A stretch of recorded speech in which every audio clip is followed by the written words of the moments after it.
You hear it over and over.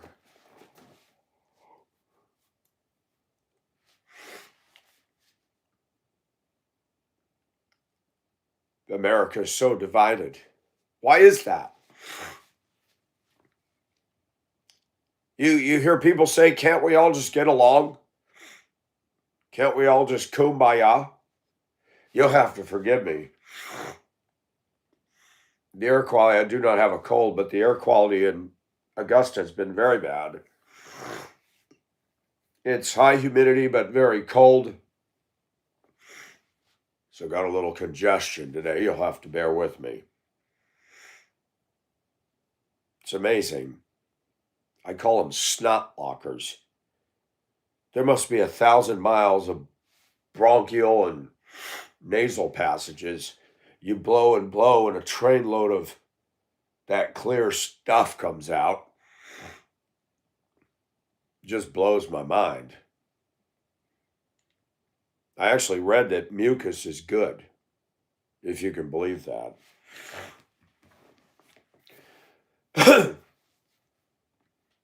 The reason for division in America is simple. It boils down to 2 words: truth or lies. That's it. It's not complicated. It's not hard to figure out. And I have my problems. I'm not perfect. I'm not God's gift to society. And yet, God has opened my eyes to see things clearly.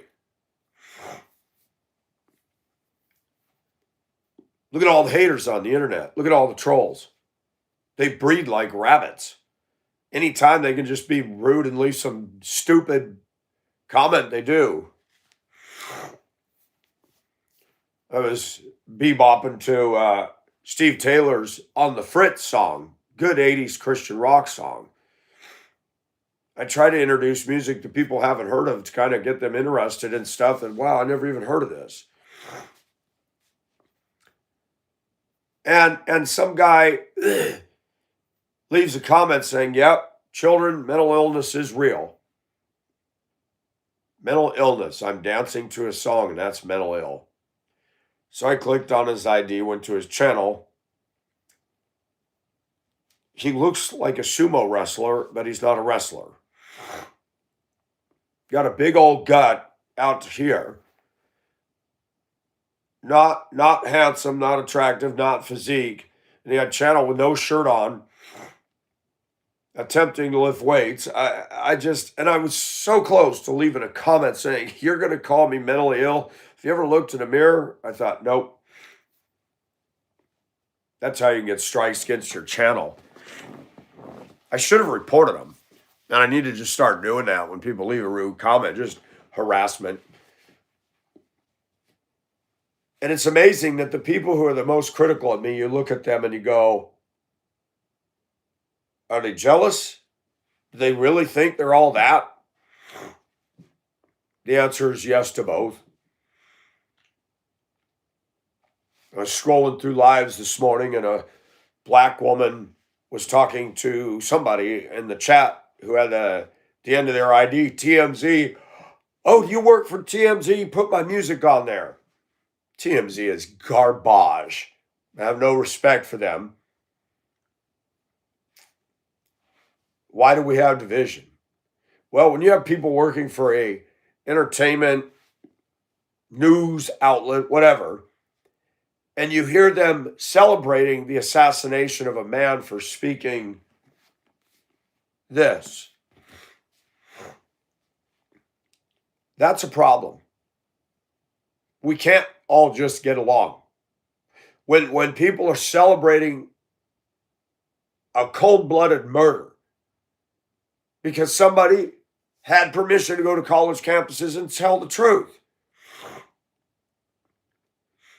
You can't have unity when you have one group of people calling Charlie Kirk a hater, a homophobe, an Islamophobe.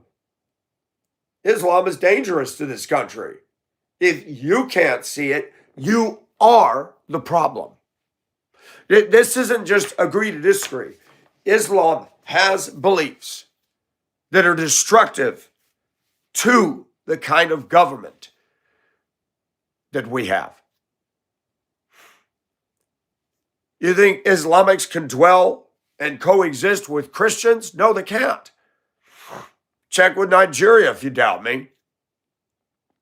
Go to these Muslim countries and see if you can walk in there and walk down the street and talk about this. Walk around with this in your hand in Kuwait. They won't allow it. But we allow these clowns, and they are clowns, to come here and build their mosques. I don't have to be sensitive to Islam. No, I don't. I saw what they did on 9/11. Lockerbie, Scotland, the Achille Lauro, the Olympics in Switzerland. I mean, we got files full of testimony about their so-called peaceful existence among the rest of the world. Islam is about domination. It is a man-favored religion that oppresses women. And women, it's really funny what you have in America. Ilhan Omar would not be in power in a Muslim country. They would not allow her to be in the political realm at all. She's a mouth. She's rude. She's hateful. She hates whites. She hates Christians. She hates Jews.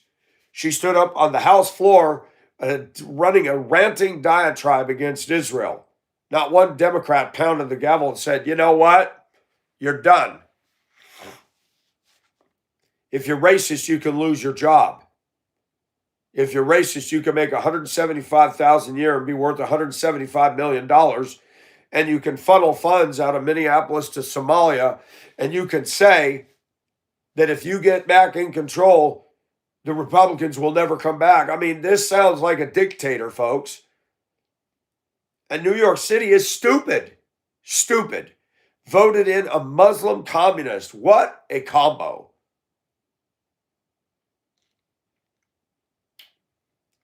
Did you notice how Biden handled Cuba? They wanted to come to America, and he said, nope. But he lets the Haitians run on in. Do you know why Biden didn't let Cubans come here? Because they wouldn't vote Democrat. Years under Fidel Castro and bandaging 57 Chevys just to survive, they had enough of his so-called communist leadership. You cannot get rid of division when you have an ethnic group of people whose mind is contrary to normal thought processes. You cannot do it. You have a group of people in this country, ethnically speaking, that is the contrary mind. I would even go as far as to say obtuse. They've molded, controlled, and programmed by the Democrat left. They make sure to always vote for Democrat. They're taught over and over the whites are racist. They're an advertisement for Nike. They're an advertisement for the sports world. Even their women will dress head to toe in men's clothing. An endorsement for Nike. And you're going to listen to them about how to bring about a great country? Actually, they're protesting anybody who says or wears a Make America Great Again hat. That sounds like somebody who's psychologically disturbed. Why do you get so mad over a ball cap?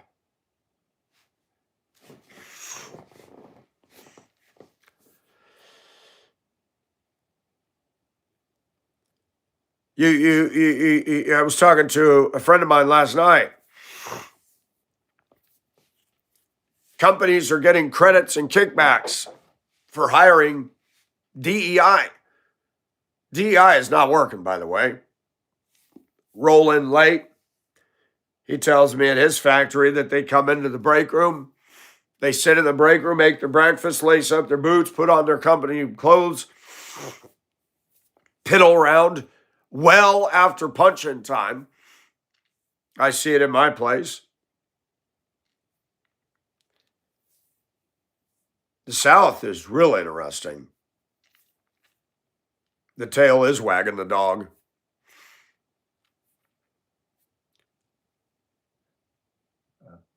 How do you have unity with that? How do you have unity with a group of people that believes that all of us Caucasians are privileged? You can't.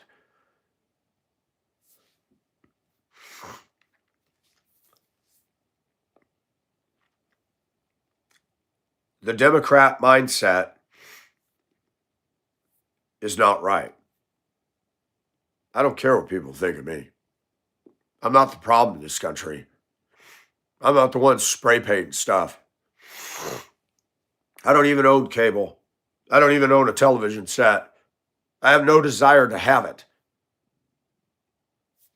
Cable's ridiculous. You'd think that the more people you get on cable and lower the bill. No, they just keep pumping up the octave. $250 a month for a cable package. You really need to have Hulu? Do you really need to have the Home Improvement Channel? I mean, what did we do before TV? We lived. What happened to us? If you don't have the internet, you're going to have a meltdown. And again, I apologize for the congestion, everybody. Cannot be helped. Maybe I should sniff my eucalyptus. Some idiot will get out here and say, oh, he's probably sniffing drugs. No, this is eucalyptus oil. Let's see if it clears out the stuff. Well, I tell you, this stuff smells. I can't even smell it. Trace. Plug's pretty good. Need like smelling salts. But the Bible does not call for unity at the sake of compromise. The Bible says, as far as it depends on you, live at peace with all men. Does that mean we believe the lie? No, it doesn't. What does it mean to live at peace with all men? You do everything in your power. Let's try Vicks. You do everything in your power to take the way of peace. But let me make it very clear. My position and stance. Very hard to live at peace when people believe a lie. Wow, I can't even smell the Vicks. Crazy stuff. The air quality here has been terrible. I don't know why. We've had a storm. You got a chicken plant or a meat plant that when you go down the highway by it, oh baby,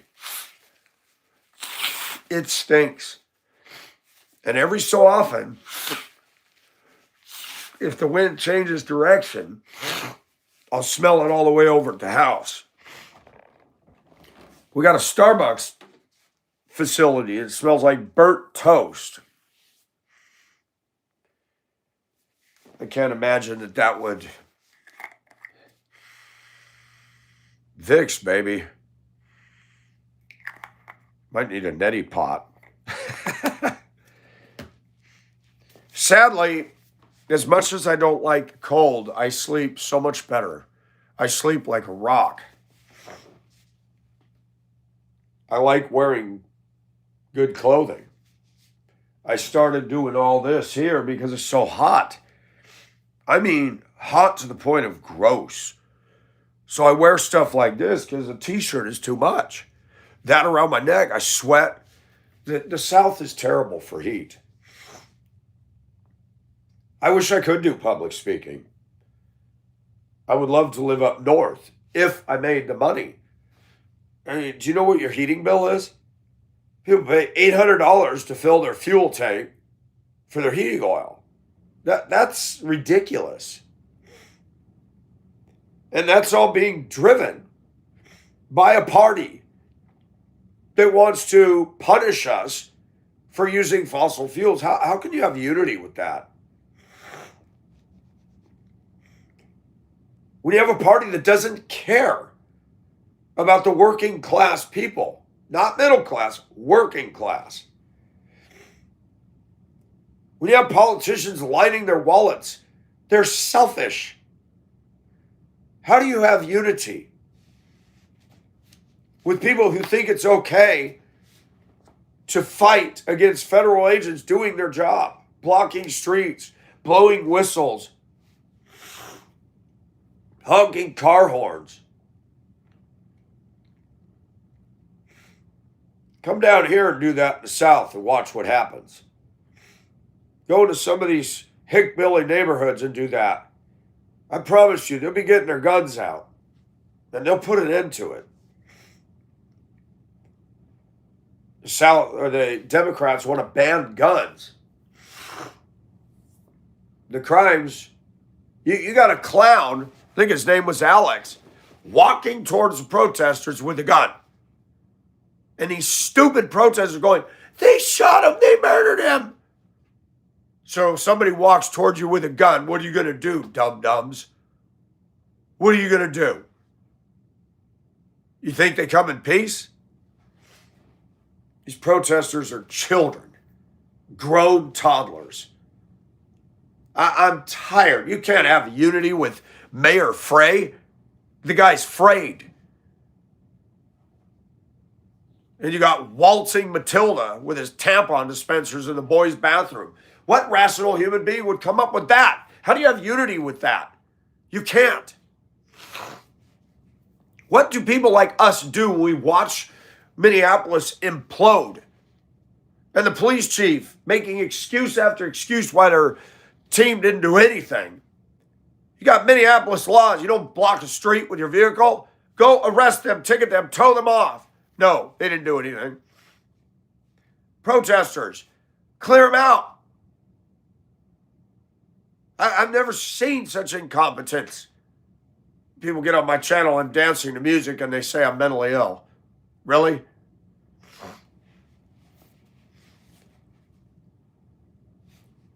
You know, there's a lack of soundness of thinking in people today. Anybody supporting these protesters needs their head examined. Anybody supporting illegals flooding into our country, while at the same time not housing them, needs their head examined. None of these people protesting are allowing illegals to live in their home, raid their fridge, sit in their easy chair, watch their TV, are they? Give me a break. So if I walk into a protester's house, kick in the front door and sit down in their chair and say, hey, go to the fridge and fix me dinner, you think they're going to say, I'll get right on it, Michael? No, they're going to kick me out of their house. Well, they broke into our house, didn't they? Our house is called the USA. This is our house. This is the house of American people. You broke into our house and you're not welcome. Get out. You break into my house, I'm going to sit there and entertain your butt. You broke into our house called America. Go do that in Mexico. Let me walk into Mexico and tell the government, you can't kick me out. Give me food stamps. You think the Mexican government's going to do it? You think Iran's going to do it? You think Hong Kong, the Philippines? No. They're going to pick your butt up, take you to the pokey, and make arrangements for your deportation. The stupid thinking in this country is the problem. When you have a race of people who believes that everybody hates them, when you have a race of people that think it's okay to riot, loot, pillage, and destroy every time things don't go their way, that's a problem. When you got a race of people that is creating violent, racial epithet, profane music, and that's what they're pumping into their heads, and they go through neighborhoods with their irritating urban terrorism. Stupid.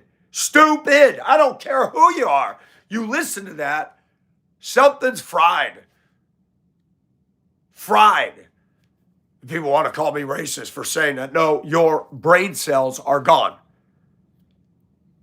They've done studies on music. They've done extensive studies on music. That music isn't calming. It isn't peaceful. And you got people getting on the internet saying it's okay for certain people to say the N-word. Really? Yeah, you do. Well, it's okay when we say it. Oh, so if this race uses the N-word, it doesn't mean the same thing when this race uses it. The word was a racial epithet as far back as I can remember. I'm a white guy. I'm not even white. I'm Caucasian by definition, but I'm Irish. I have a ruddy or reddish complexion. And I don't use the word. I don't use it.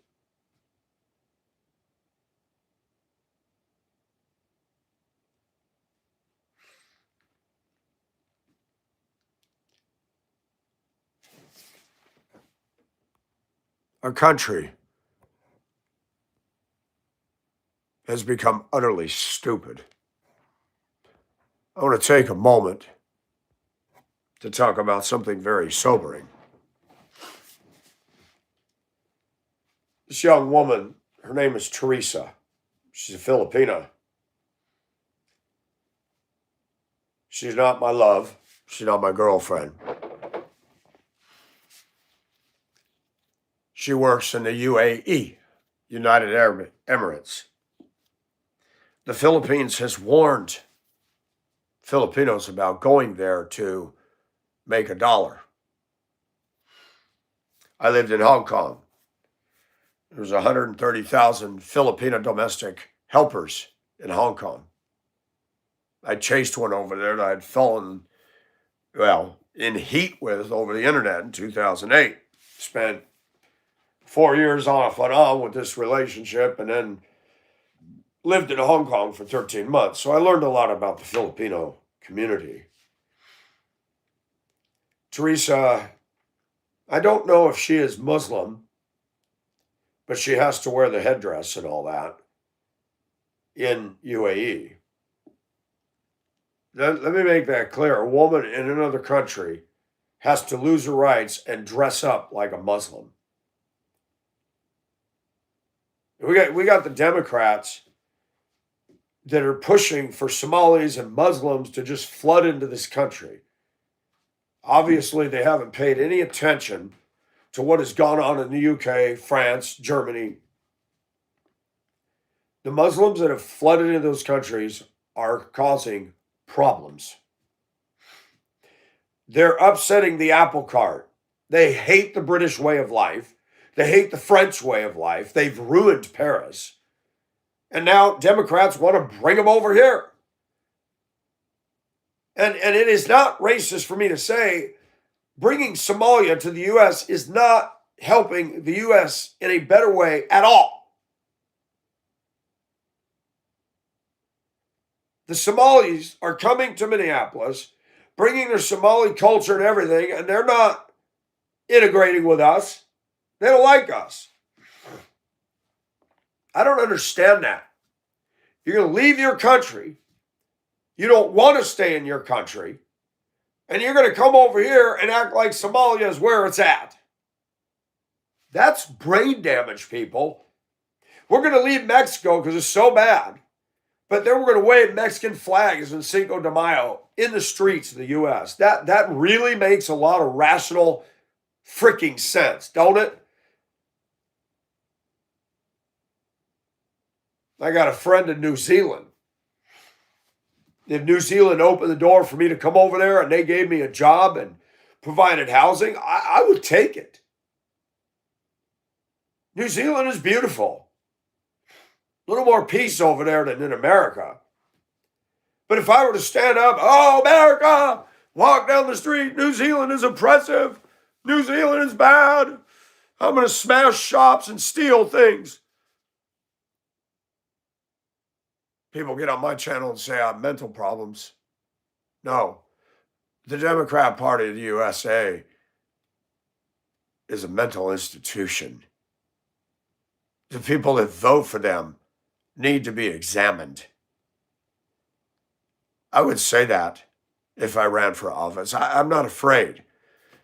If I was to run for political office, NBC, ABC, CBS, MSNBC, CNN, NPR, they would get these sound bites from my videos and put them on blast. And they would paint a picture that I'm this dangerous extremist. That's what our media does. They don't report the news. They assassinate people. They assassinate. This woman here was always pleasant on my channel. Always happy. I'd make a video short with some music. She liked it. She'd take the music and make a video short. Well, she disappeared months ago, last year. I've looked on her channel, no uploads. You got people in the U.S. that get on this internet, they don't care about nobody. You got people here in Augusta, they don't care about nobody. When I drove the school bus, you say hello to these creatures that get on the bus. And I say that because the way they act is Neanderthalic. They won't speak. Teenagers are just flat out rude anyway. Most of them.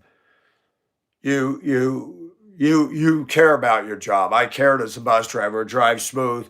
They're running late. I see them running down the street. I wait. I don't chew them out. I say good morning and they can't talk.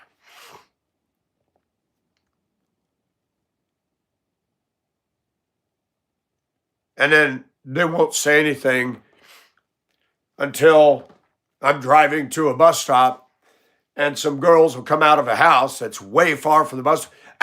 You're supposed to stop here. I look up and go, no, I'm not. That's not on the route sheet. Where the other driver did it, I said, I don't care what the other driver did. We've been told we get fired for changing the bus stop. And I believe I said hello to you this morning. You couldn't say hi. Now you want to run your mouth at me. I don't think so, lady. Stand down.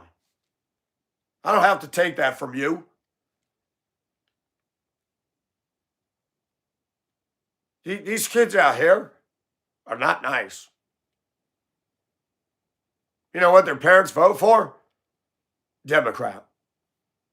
No manners, rude, girls that get on with unshaven armpits, BO, sit there and laugh like a hyena when I got to give the bus a speech about bad behavior and then they got to disrupt everything. As a white guy, I've taken a lot of abuse at these other ethnicities. And they want to cry racism all the time.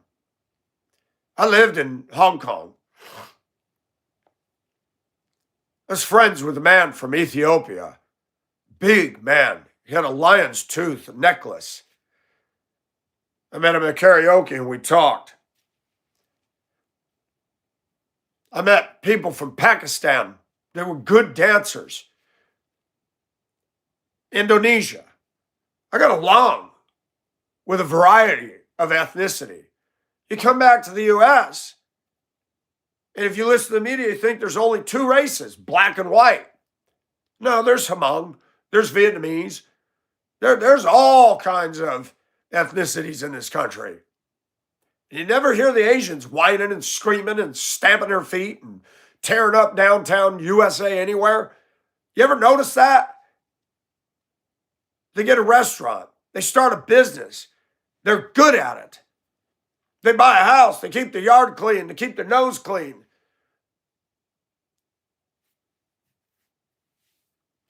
I'd rather have Asians as neighbors any day.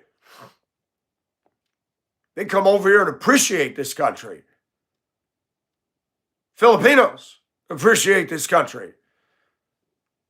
Thai women appreciate this country. Vietnamese.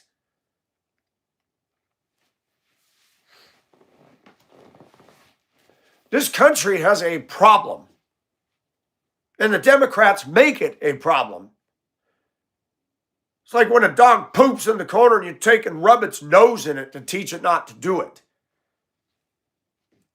Caucasian society has had the Democrats rubbing our noses in the sins of generations before I came into this world. That ain't right. They talk about reparations. I don't owe any of these people living today one darn thing at all. I don't owe them a darn thing ever. Teresa goes from Mindanao. Get a job because you can't make money in the Philippines unless you're part of the corrupt inner elite up there. And she's happy. She's funny. Where is she? These trolls get on YouTube with their butt-stained comments like skid marks in a toilet bowl. And I'm shocked to admit in all my travels, the lion's share of trolls come out of this country right here. The lion's share of rude behavior, rude people. You hear it. Americans acting like butts overseas. It is real. When I lived in Hong Kong, I had many people, Chinese, Filipino. What? You an American, you don't drink? They all drink and act stupid here. Not me. I gained the respect from Chinese businessmen. The guy that owned Harmony Cafe. My God, you going to the thing that they have in mid-levels? I don't do that. I said, I'm so tired of seeing drunk Aussies and drunk Americans. You know, I respect you. Drinking so stupid, Michael. So stupid.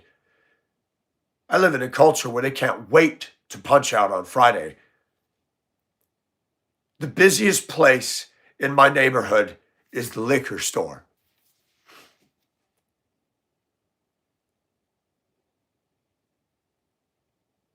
Yes, this town I live in could definitely qualify as a toilet bowl town. I said years ago,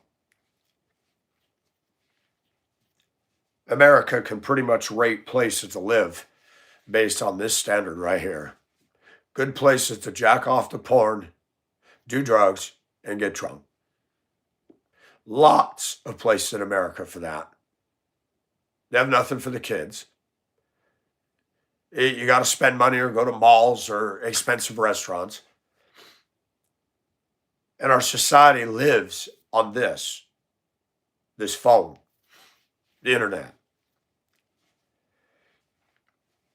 And you got rabble-rousers called the Democrat left stirring the pot of hate, stirring the pot of racism, stirring the pot of misinformation and lies, and they are fake news.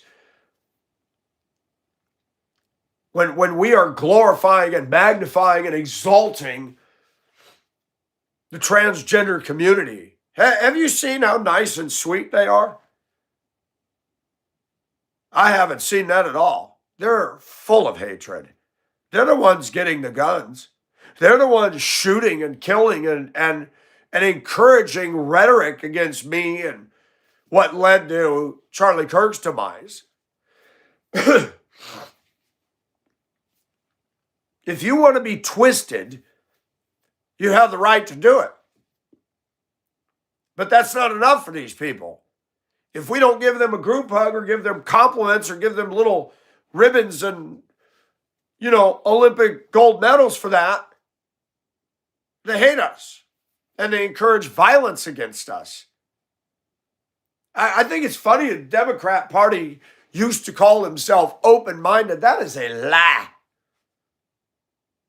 What happened to Teresa? Does anybody care?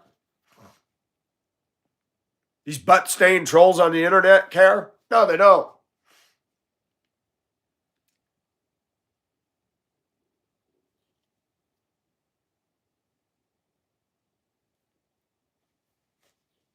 I remind myself all the time, hurt people hurt people.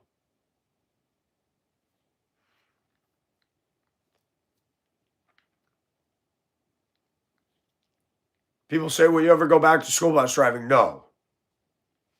Things have changed. I love the school bus. I love the iconic yellow school bus. Every time we get new buses, I'd walk on them and see the new features. something neat about looking in your rearview mirrors, looking down 40 feet of solid yellow steel. They were fun to drive.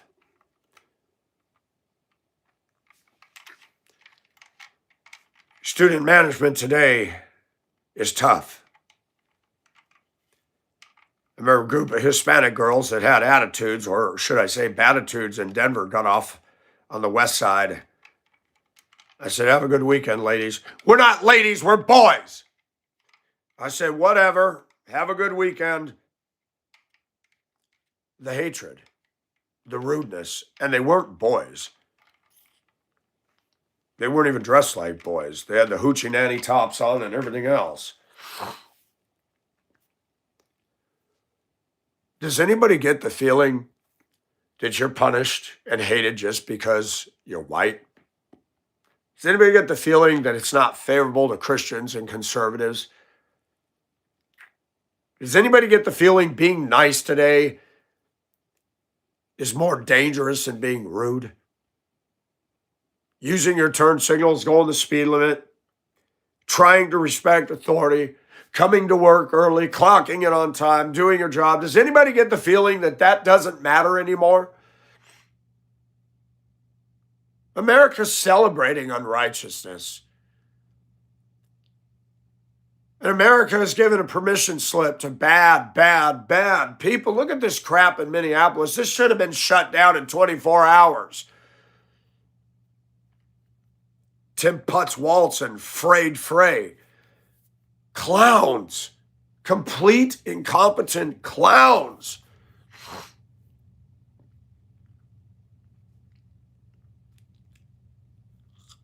It's not a protest when you're disobeying the law. This is something Americans, they think protesting means it's okay to hold up traffic, loot, pillage, and steal, bring a gun and walk towards ICE officers and then wonder why you get shot. And I even got a person calling, he was murdered. No, he was holding a gun, DA. If I walk towards you with a gun, what are you going to think? That I come in peace? The weirdness of the thinking of these people, these protesters, these leftists. You want to talk about mental illness? There you go. There you go. I'm going to vote for this guy for president. Shoot, he could do a better job. He'd do a better job running Minneapolis than the clown that's in there. I know y'all know who he is. Every guy my age in America knows who that is.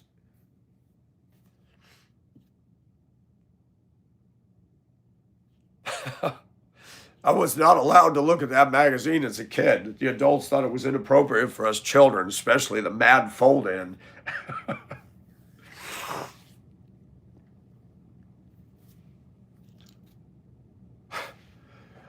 Yeah, we live in a different era today, don't we? Where women are encouraged to be like this.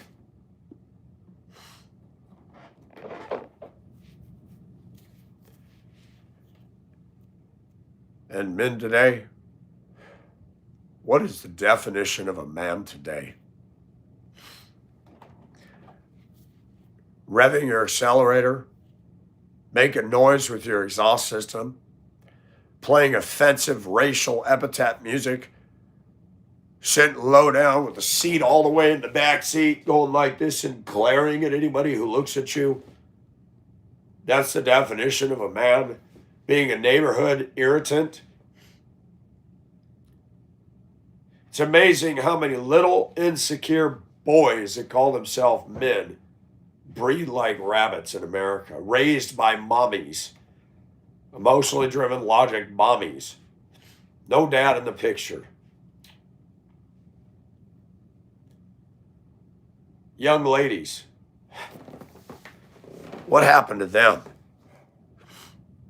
What happened to the women that look like this? Innocent, happy. I get on a school bus and Most of the women down here got all that going on. The attitude, the hatred. We're supposed to be professional and be nice to that.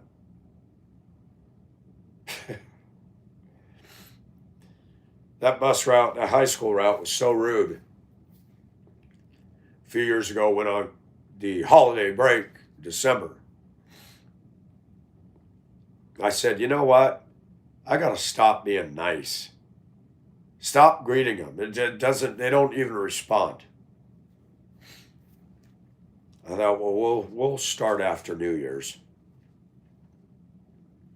First day after the break, pulled up, I'd open the door and I'd just look. I'd watch them walk up the steps, walk down the aisle, sit down in their seat, and go. You know, those hateful kids noticed that. They noticed. One walked past my seat because I'd always say, good morning. And I didn't say a word to anybody. I looked them in the eye as they came up the steps. One guy got partway down the aisle, turned all the way around and looked at me like, something's different.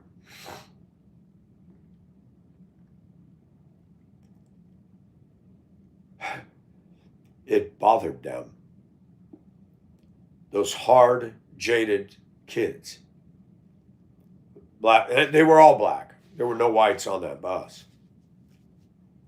The one gal stopped. Good morning, driver. Good morning, ma'am. How are you today? I'm good. How are you? Oh my gosh. Somebody spoke to me and said, good morning. Can I have a trophy on seat 3, please? What's in these kids today? You say hi, you be nice, and they don't have to acknowledge you. And people just make excuses. Well, they're teenagers. They're barely what? I don't care. I'm a human being. Excuse me, but I have feelings too. I go through bus after bus to get a bus that runs to do my dang route. Management care, transportation don't care. Then they give me a bus. They left the doors, the windows, the roof hatches open, and everything's soaking wet. I went to my supervisor and said, I refuse to take that bus. I'm picking up my kids with everything soaking wet. I don't have time to drive. Give me something else, please. Even my bad kids, I didn't want to pick them up with all the seats wet. I find it interesting that I live in a society where these people that vote Democrat, they don't have that heart towards me. These kids were rude to me, but I still want to show up in a clean bus, dry seats, and get it warm for them. You tell me who's the danger to America, them or me? I'm privileged. I'm racist. I owe them something. No, I don't, on all 3 counts. And I continued my stance. My stress level went out the window. I'm not going to be nice no more. I'm going to be a robot. I'm going to do my job. But they noticed immediately. And a couple kids. Thanks, mister. Have a good day. You got to be kidding me. It took me changing the way I dealt with things for them to notice. They knew what I was doing. That few, minuscule few. And guess what? I went to Dollar Tree, a week ago? Tall black kid come up. Hey, do you remember me? I said, yeah, you were on my, mentioned the high school. He goes, yeah. He said, I'm going to Augusta Tech for HVAC. I shook his hand. I said, congratulations. Good job field. Job security, man. Good pay. You doing all right? I would have never expected anybody from that route see me years later in public and acknowledge my existence. One gal, 6 foot tall, got on my bus one day, threw her hoodie off, and had a sports bra on. That's not even allowed. Marched up the steps of my bus. I'm like, good grief. I didn't say anything. Like, I'm not even going to touch that one. But another boy come up with no shirt. I said, put your shirt on. We ain't doing this. He got pissed at me. I said, you can't ride the bus with no shirt. I said, I go shirtless as soon as I'm off the clock. If I can't wear no shirt, you ain't going to wear it. You got to wear a shirt in here, dude. I see that woman every so often at Walmart. She always says hello to me.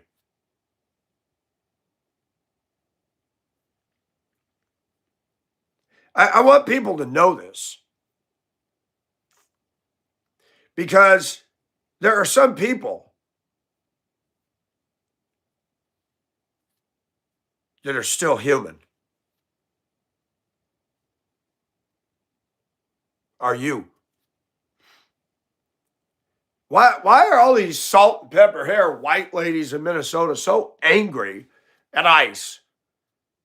They really think that they have a proper balanced sense of justice? Why did they protest the Biden administration for letting the illegals to come in to begin with, which is siphoning Americans' hardworking tax dollars to go into their pockets and not ours? You know what's sick about this government? They have blessed the unblessable. They could have given Americans, every American, $1 million, voting people that aren't on the system, milking it. They're going to give every tax-paying, hardworking American $1 million each to invest back in this economy. We don't get rewarded for being Americans. We're hated. We're derided. You got people in this country that don't like us waving an American flag.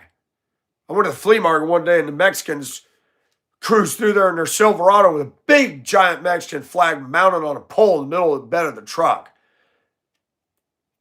And something in me got pissed. And I watched the Southern people.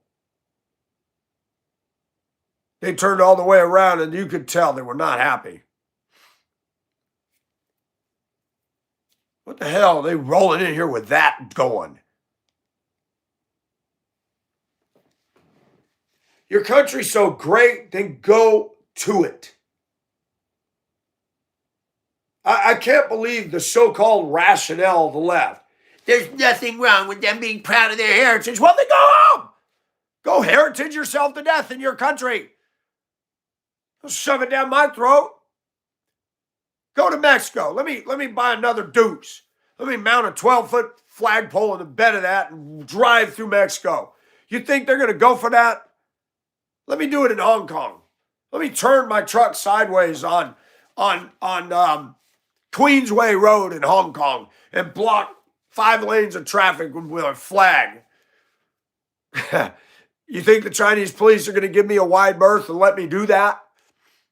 Let me go to Iran and do that. Let me go to Iran and park my Deuce, stand up in the back and say, behold, thus saith the Lord. Man, I'd look like a watering can in 5 minutes. Only in America do we encourage fools and foolishness. Only in America does it proliferate. This crap in Minneapolis is the same thing that goes on every time the Democrats lose. Stir up rebellion, stir up strife, stir up stuff. And the media, grown so-called professionals with college degrees and ugly outfits and gel in their hair, reading a script and a teleprompter, love to lie. They lie every day they report. And it's not reporting.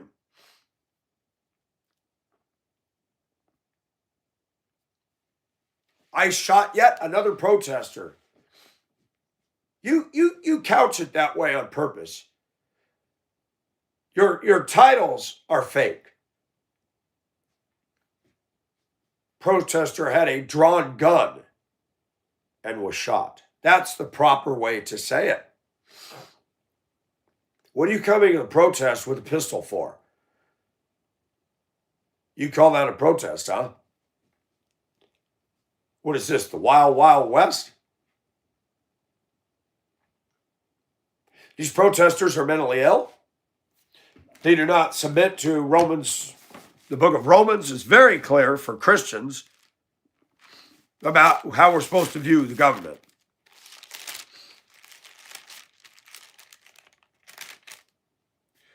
Romans 13, let every person be in subjection to the governing authorities, for there is no authority except from God, and those which exist are established by God. Therefore, he who resists authority is opposed the ordinance of God, and they who have opposed will receive condemnation upon themselves. You know, this was written by Paul at a time when Nero was in charge of Rome. Any historian know about Nero? He's a wicked man. He used Christians as human torches to light his garden. The guy was sick. Paul was not telling people to submit to a government that caused them to compromise their biblically based convictions. But for Christians, they should not be protesting federal agents trying to round up illegals. And they're not even going and grabbing little children and families. They're going after the hardcore ones. How do you spot mental illness when salt and pepper hair women are protesting illegals going after sex offenders, distribution of narcotics and drugs? What happened to the Mary Tyler Moore Show? What happened to that era? That's right. It was TV. It was all fake. I still have irreparable damage done by the fact that Gilligan's Island lied. The professor turned on a transistor radio the whole time they were there and the batteries never died. How did that happen? They didn't have rechargeables back then. I'm being facetious. America lacks a tenderness for people. Teenagers are the most self-centered species on the planet. They're spoiled. They don't pay the rent. They don't buy their own phone. Mom and daddy or mommy or somebody hands them everything and they got a bad attitude. You got this girl, happy every day, thankful every day. What happened to her? Did she get murdered in Dubai? Where is she? Does anybody care? People scream and yell about Renee Good and George Floyd, both of them involved in criminal behavior. Only in America do we exalt fools and clowns. George Floyd was not a good citizen of this country. He was a lawless bad boy. I'm surprised about a dynamic in the U.S. To this day. It continues to mystify me. Black women. I don't understand why black women continue to defend their black men. Black women, more than any other ethnicity in the U.S., are the most cheated on, most left hung out to dry, left holding the bag of raising the kids. He trots off, doesn't pay any child support, and nothing happens. Out of all the women in America, the black woman is downtrodden by their own black men more than Asians downtrodden Asian women, more than Hispanics downtrodden Asian or Hispanic women, more than whites downtrodden white women. The black community is appalling in the way black men treat their women. It is the worst. 100% the worst. And you got this black kahuna mentality where they think they're all that, playing their beatbox in their car, spending too much for rims, too much for the stereo, disturbing everybody, and thinking they're tough.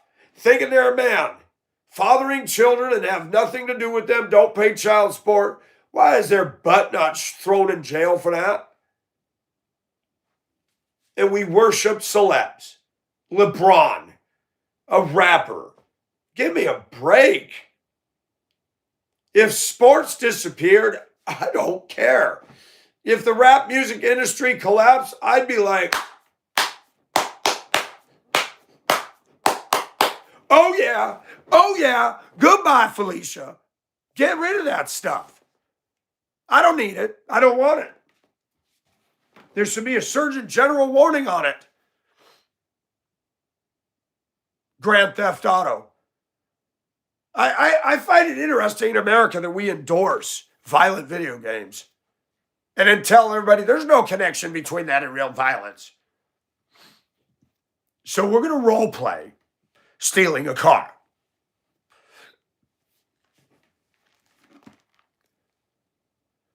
And we laugh at this.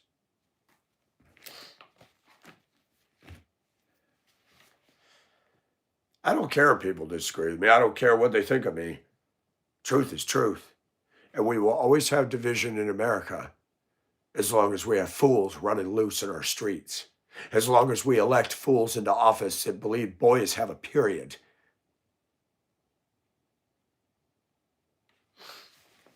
Okay, it's not funny. It's not funny when we vote in a grown man that believes in tampon dispensers in boys' bathrooms. Well, Mr. Waltz, I'm going to sue you because there's not a urinal in the girls' bathroom. And I want to use the girls' bathroom so I can pee like a man. I'm joking. I have no desire to go in the ladies' restroom.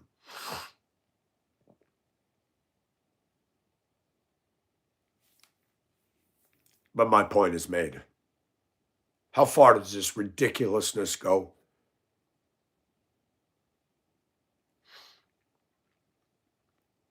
A grown man can't get a date today. I can get a date in Augusta, but I would have to lower my standards literally to the sewer. I can get a date with a big, overweight woman, financially in a mess, kids acting bad. I can get a date with a number of women here.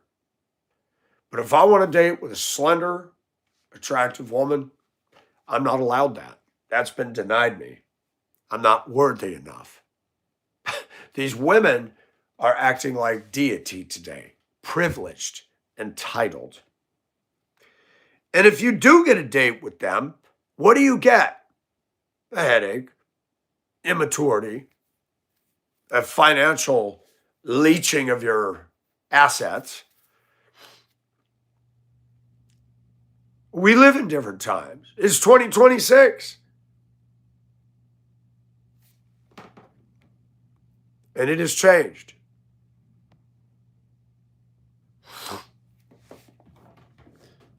As one of my moderators on I-75 yesterday, down to one lane, drifting and blowing snow. I saw a video this morning show Mississippi. That was hard to watch. Power lines with ice that thick on them. The lines sagging and telephone poles leaning and snapped. There's a poverty down in Mississippi that's just shocking. Most Americans don't know it.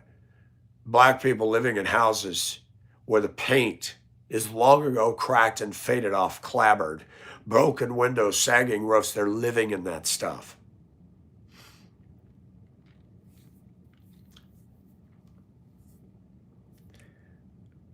Black men have failed black women atrociously. And that group of people wants to hurl and fling hatred towards us. You're not even allowed to talk about it in some circles. They'll call you racist.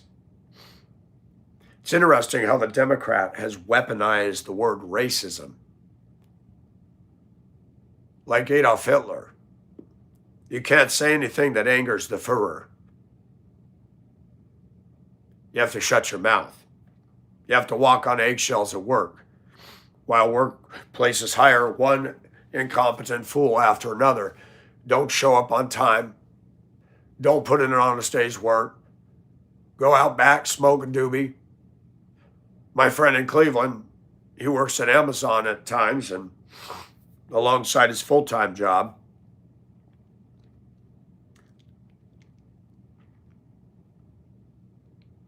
Let me tell you how screwed up it is. My friend lives in Cleveland. He has a job. He has a Afghani girlfriend, an on and off relationship.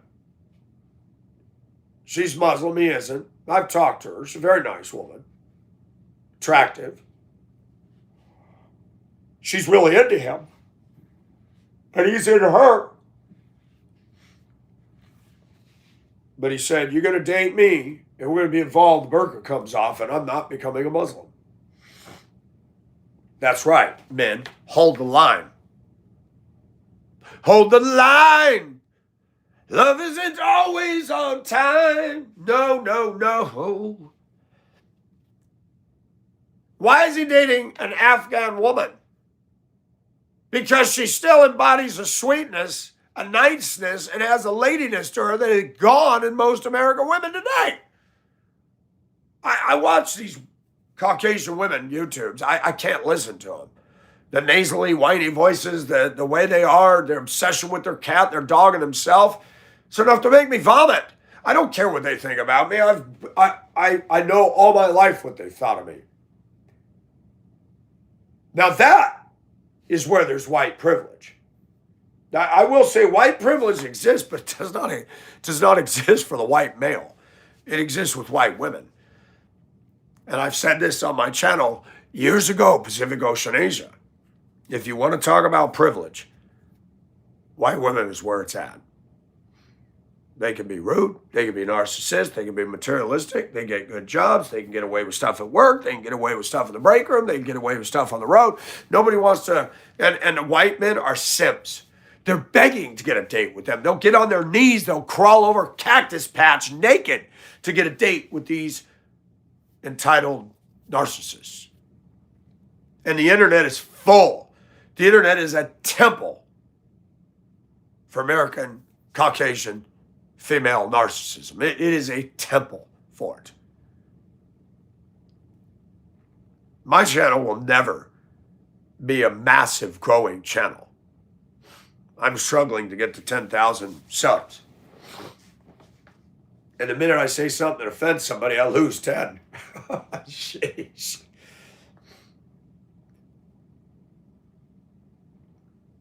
And you got channels out there that are complete nonsense. 750,000 subs. Guy wearing a toilet seat and being ridiculous. I don't hate him. I do not hate him. I mean no ill will towards him. Sometimes I watch him because it's like, this is so stupid. It's funny. It works for him. It works. It's total ridiculousness. There's no intellectual value there. Nothing cerebral. I mean, if I was in a mental health facility, I'd play it for my mental health patients because they'd be laughing. The humor, the laughter would make me laugh.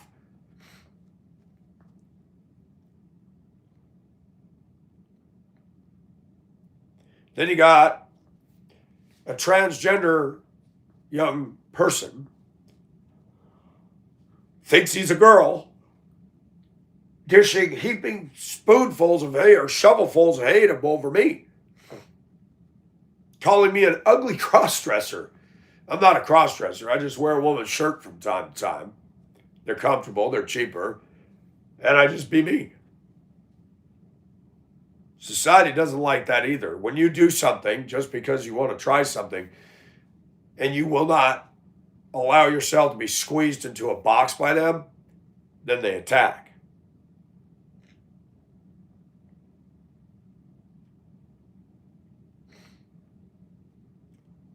And at the end of the day yesterday, I took away one satisfying thing. God, I want to thank you that this storm didn't hit us.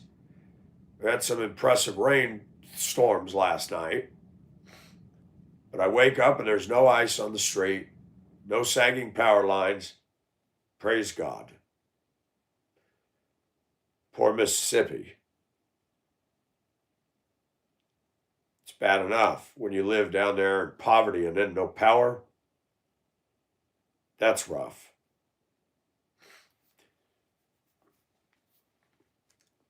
You cannot have unity with the stuff that the Democrat left is dishing out. It's impossible.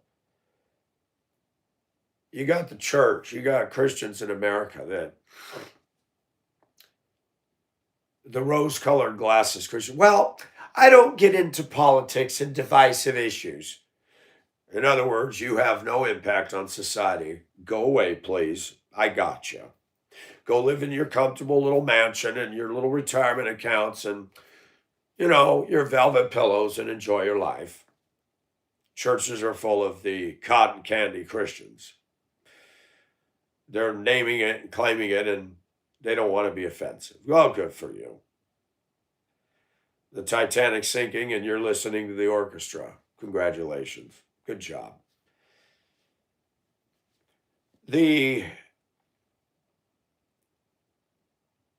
tempo of this country today is off. Our obsession with sports in America is crazy. Our obsession with celeb culture is a mental disorder. Our obsession with dogs is a mental disorder.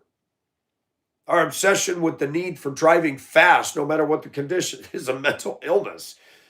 You got snow and ice. There is no excuse for 100-car pileups in Michigan, New York, or Wyoming. What is your problem?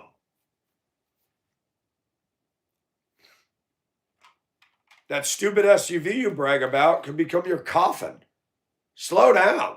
Use your brain. I learned more looking out the windshield of this than I ever would have in college. People with suits and ties, fancy jobs, and kids that graduate valedictorian cannot drive a car.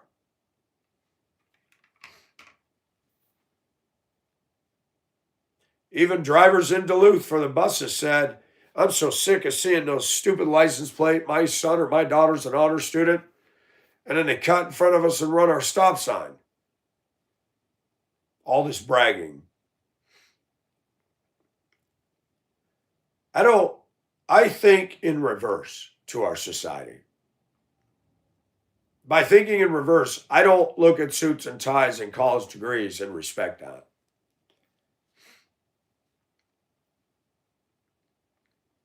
I don't.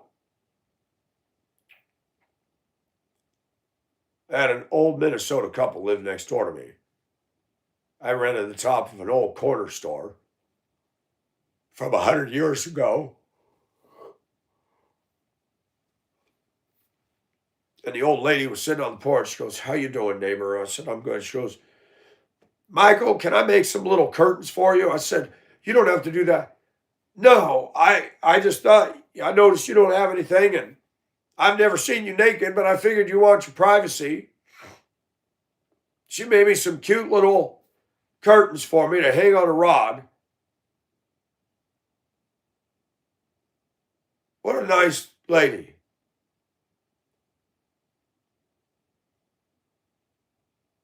It's people like that across America that our leaders don't pay attention to. I've been on the road in this country. That's a lonely place. You get out there in your car and you look at the way people drive, and nothing shouts, I don't care more than the way idiots around you drive. It's so cold out there.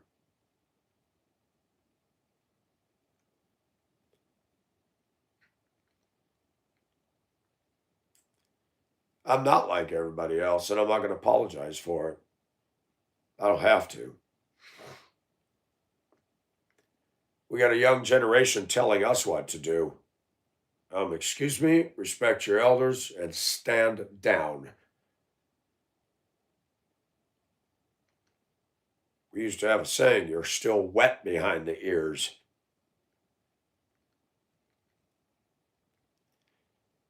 The rudeness, the disrespect, and the hatred from the left. Transgender running a channel encouraging hatred and violence against Charlie Kirk, laughing at his demise. Would he like it if we laughed at a transgender being shot in the neck? and celebrated that. We know our society is near the toilet flush. Jesus,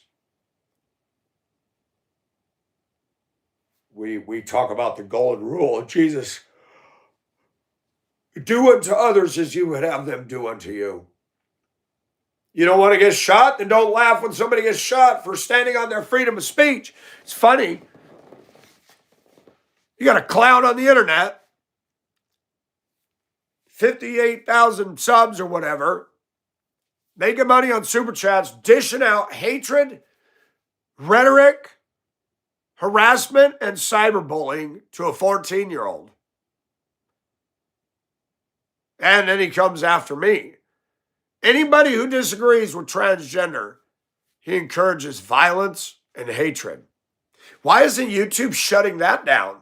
Why isn't Google shutting that down? Why isn't Google shutting that down? I tell the truth on here and I'm in danger. We know things have changed. We're not in Kansas anymore, Toto. The evening news is not the evening news. It's the Mick news.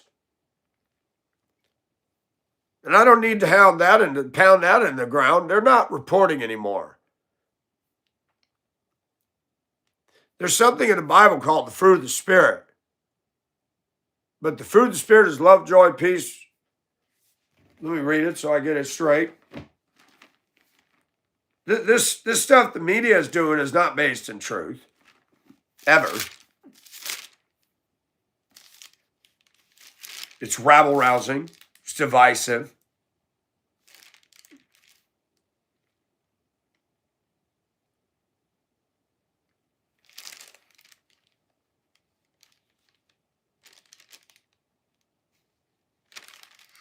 See if I can find it.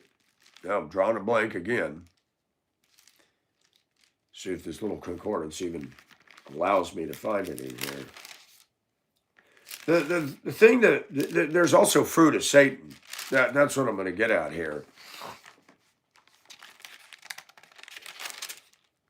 The devil is full of hatred.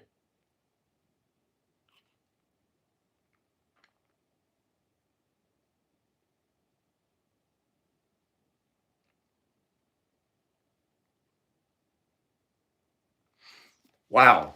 I can't even find fruit. It's in the concordance, but it doesn't mention the one with the fruit of the Spirit. That's crazy. That's kind of a biggie. This concordance in the back of this thing is silly. There we go. 522.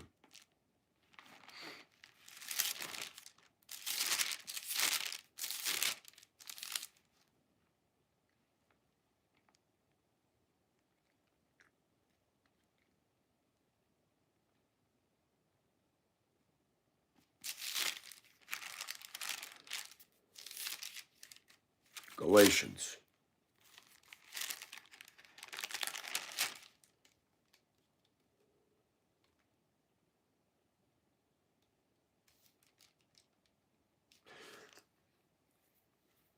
But the fruit of the Spirit is love, joy, peace, patience, kindness, goodness, faithfulness, gentleness, self-control.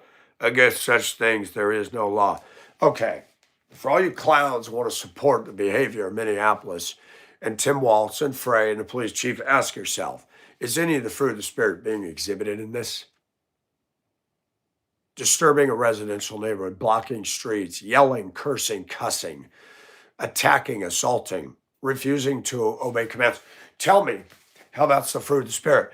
George Floyd riots, tearing up American cities, vandalizing. Tell me how that's operating. Not one black leader, not one Democrat stood up and said, hey, we don't do this. They were silent, which means complicity. Satan is alive and well in this country. He owns the protesters. He has the whole Democrat Party in his hand. That's a fact. Look at what the Democrat Party spews and belches out into society. It's not the fruit of the Spirit. On the contrary, The deeds of the flesh are evident, which are immorality, impurity, sensuality, idolatry, sorcery, enmity, strife, jealousy, outbursts of anger, disputes, dissensions, factions, envyings, drunkenness, carousings.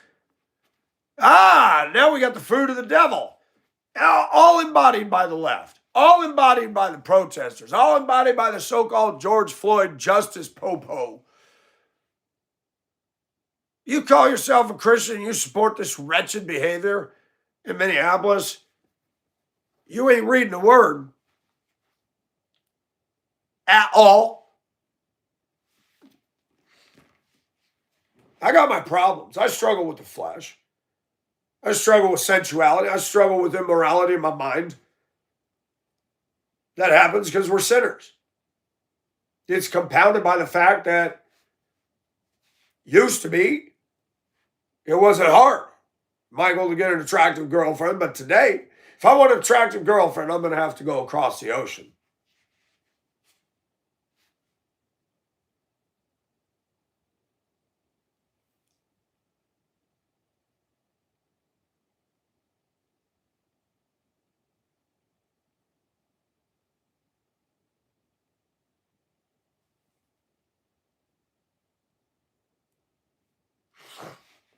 I've driven down roads like that. That's Mob Rule sent that in yesterday.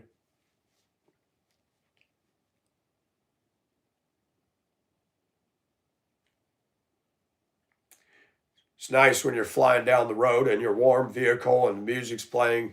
When you break down and the snow swirls around you and there's nobody coming by, your world can become lonely and intimidating real fast. People aren't nice anymore. There's some, but there's so much rudeness and hatred. And I always, when I see a nasty comment made, I click on I want to see what this person looks like, what their channel, if they have one. Most of them don't. They create a YouTube account just to troll. Some of the people that make the nastiest comments are uglier than I am. Like, wow. Okay.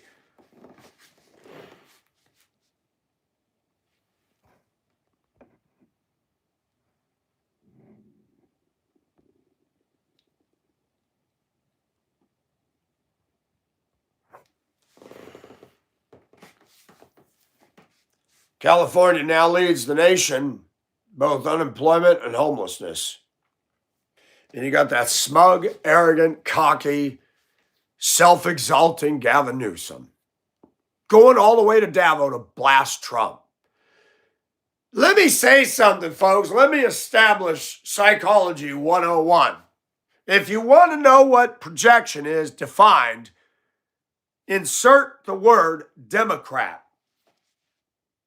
That's all they do. They are a movie projector to society of everything they're guilty of. Every day, every way. They control the media. They control the public education system. And you are sitting there in tune to that.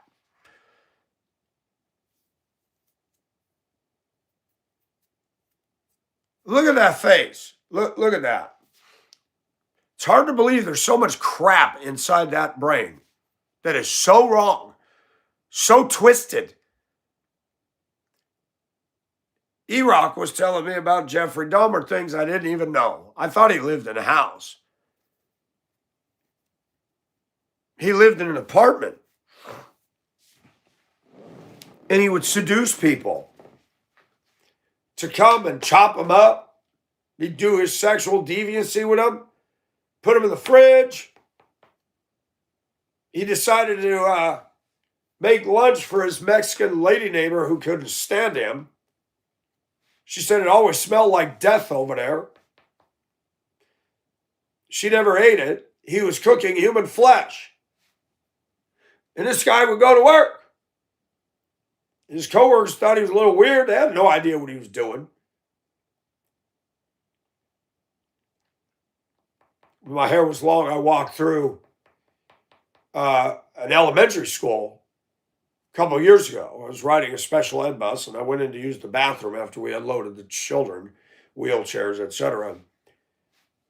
There was a class where they were lined up outside the hall every day, and this class acted up. And I walked down the hall, and one black kid says, "Look, Jeffrey Dahmer." And I stopped. I said, "Excuse me? Do you know what that man did?" "Yeah, he killed people." I said, "So let me ask you something. You know, for me to walk into the school, I have to pass a background check. You know that? You know, I've been driving school buses for 20 years. You pass a background check." I said, "Look at his face and look at his hair. And go look at a picture of Dahmer and tell me how we look the same. Watch your mouth, young boy." And the black teacher come around the corner and looked at me. I said, "This young man just said this." She put her hand on her hips. "I should have known. I just had a problem with you this morning." "I'm sorry, sir. I'll deal with him. He's a problem every day in my class." Ha! Owned, bought. Sucks to be you, little bot. That's what our society's doing. You're just going to run your little mouth at a grown man. They do it on here. This bothers me. It bothers me. Look what he's wearing. Look, got his little gay collar here. Look at that. That's what America does. We want a certain dressed person in office. They don't look at this thing. They want an image. And that's why the Antichrist is going to be so popular in this world. Talk about smooth operator. He'll be goaded by the devil. He'll be able to call down supernatural things. And the world will go after him with wonderment and awe. The inside of that man's mind is 100% in opposition against this. But people voted that in to run a state. Crime under Newsom has escalated to new heights. You know why? Because he lives in a governor's mansion. Gated, armed guards. Wants to ban guns, wants to ban gas-powered engines. Got a moratorium 2035. Can't buy a gas-powered car. Look it up. I'm waiting for the Supreme Court to say you can't do that.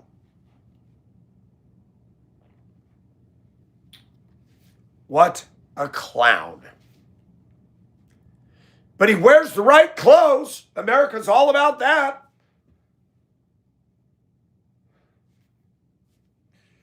They get on my channel and see me wearing this.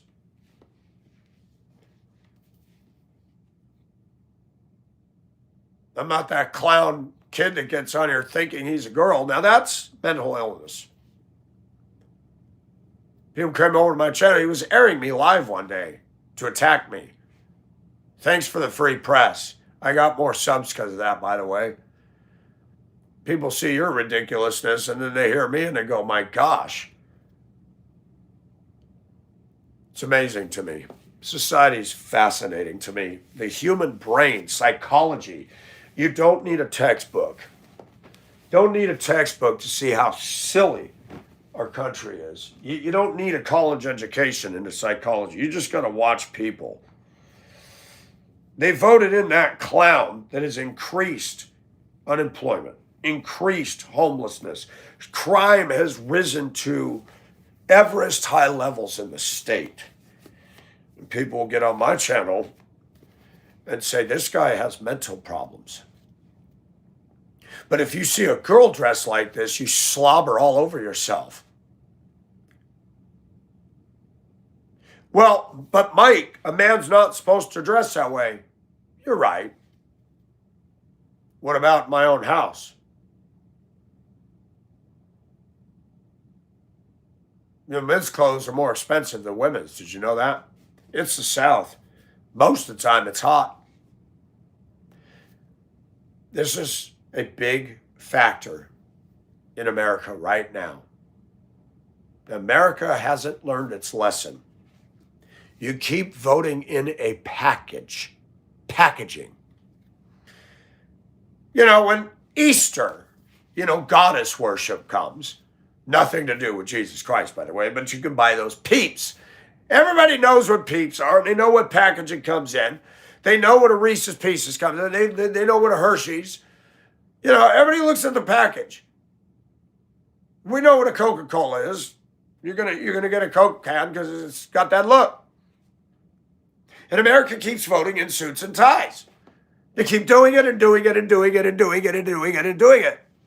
John Fetterman shows up in a hoodie and gym shorts. He was off. But even he's coming around to going, hey, something's out of whack. I would never get voted in. They'd drag my marriages. They would drag out my videos. They would character assassinate me from one end of the media spectrum to the other. But I could do a better job than Gavin Newsom. And I didn't say, Mama, I killed a man. I didn't kill nobody. I didn't rape nobody. I never did drugs. Go ahead and check my taxes, Democrats. Unlike you, who would tell me in Minnesota when I get tip money from senior citizens for doing the grocery shuttle on Tuesdays and Wednesdays, and I got $2,000 a year in quarters, and I reported it. And I dump them all in an ammo box. At the end of my run, I come and sit in the break room and I count out the change. My dispatcher, Rudy, said, why are you writing all that down? I said, for tax. He said, well, that's stupid. I said, really? It says, pay your taxes. Mike, the government knows about it. This is a man who voted Democrat. Democrats don't make sense, do they? They want the illegals to come. They make money under the table. That's a loss in revenue. It's funny. They get the taxes out of us. I don't care what Americans think of Michael. I've been told all my life I'm no good, baby, I'm no good. I was told that by the mother who adopted me. I was told that by the mother who had me and put me up. 4 months later, I was gone. Bonding? My gosh. I've never had a loving, sweet mom. I've never had a dad who was a man and taught me how to do things. No, I didn't. I learned how to survive. That's it. Do I have dysfunction? Many. Many. But I'm here to tell you something.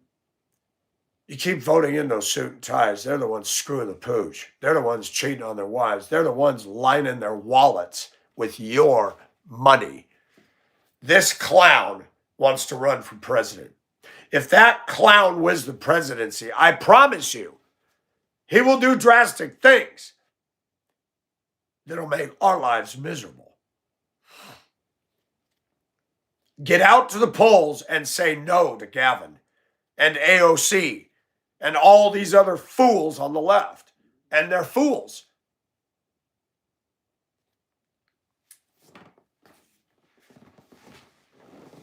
He didn't care at all about the Palisade fire. Democrats are incapable of having compassion. It's not in them.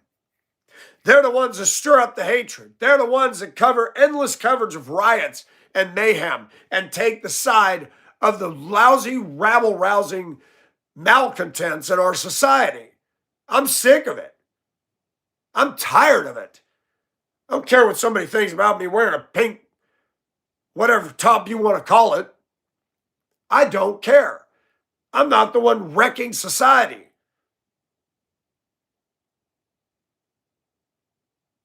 This guy is a liar. He's a criminal. Voted in by criminal minds. Voted in by Democrats who support lawlessness. I don't care what they say. Trust the actions, not the words.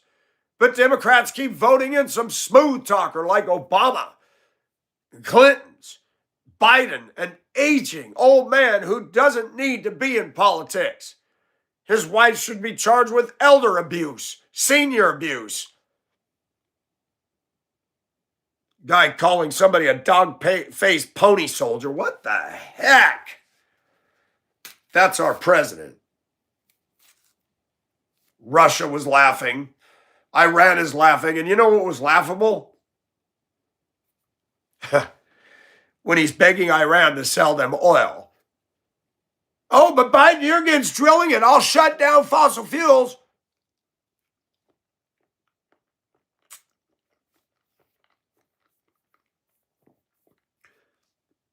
You know what's a danger to Michael Nelson more than anything else in this society?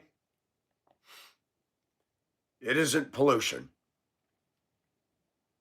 It isn't global warming. It's the no respect that dominates the American landscape. These young kids are growing up to be monsters.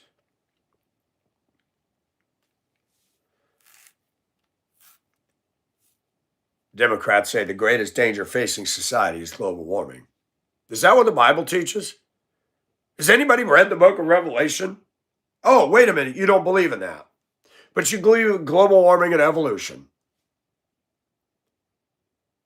And you don't see that you've been indoctrinated.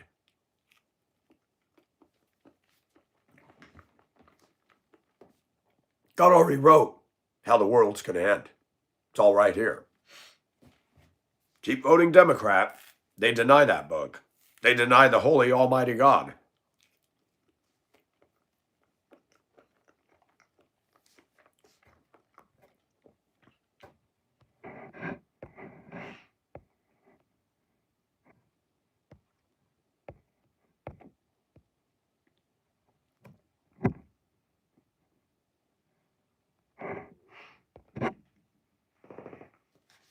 That's a pretty face. Pretty black hair. What a contrast to all these fake wannabe blondes. American women are copycats. They think they're unique and they think they're so mysterious. They say things like, you don't know me.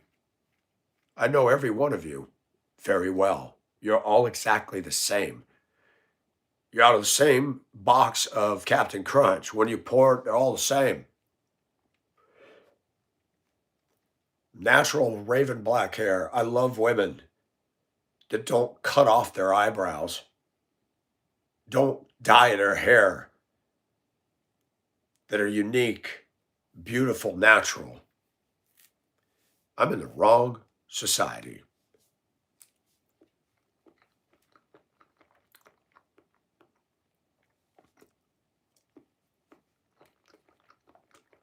Women pour so much makeup on them to hide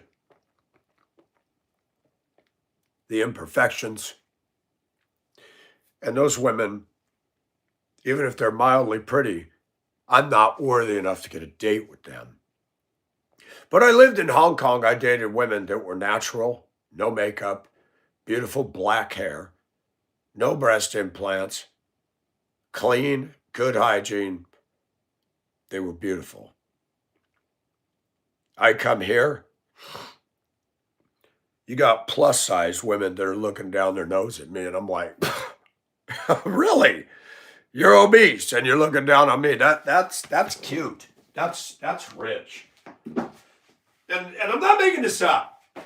There's a guy that get on the internet, he walks his dogs and he talks about women. Black Pigeon Speaks talks about women. They've had a lot of people. They had the MGTOW movement. You don't hear about it anymore. It's called Men Going Their Own Way. And I watched a video by Dr. Berg. He talks about food and nutrition, and he was talking about porn addiction. And I watched it, and he had some good things to say. But, excuse me, he leaves out something. Porn is not just some switch. It's a spiritual thing. Excuse me. Porn is the result of a breakdown in society. Men have a sex drive.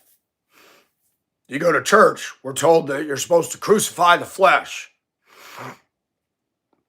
You're supposed to beat your body and make it your slave.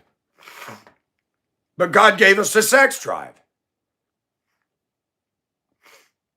Not supposed to touch yourself. Not supposed to look at a woman with lust in your eyes. Really. Show up at your workplace. Go to church. Go to the store. Here in Augusta, you got women, and they're not pretty. They're big. And they got something like this on with the saggy flapjacks, no bra, with an attitude, with an armpit that big around, with hair and big chunks of balled up white deodorant stuck in the hair. They're looking at me with that look. Gotta love this society today. There's a huge lack of self-awareness in most of the left.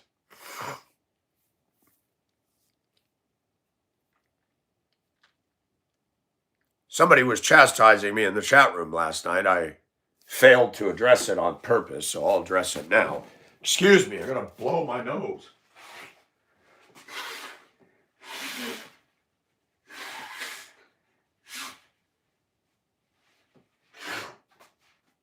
I think it's interesting. Somebody was chastising me. Why would you deliberately move to a blue state? Person didn't listen to my other videos. Didn't listen to what I was saying last night. When you are a Christian, when we get saved, we want a Savior. Everybody wants to be saved. Everybody wants to be saved. We want forgiveness of our sins. We want peace with God. But we don't think about that other part of that relationship. He is Lord. Christian, do you realize something? You've been given a disservice by being an American. That's why it's easier for people to get saved in like a communist environment and oppressive regimes because they get it. American culture is a buffet. You can sample this and sample that, eat this, smoke that, suck this, lick that. You can do anything you want over here. That's detrimental. Somebody looks at you the wrong way in church, I'm not going to go there anymore. You got too many choices.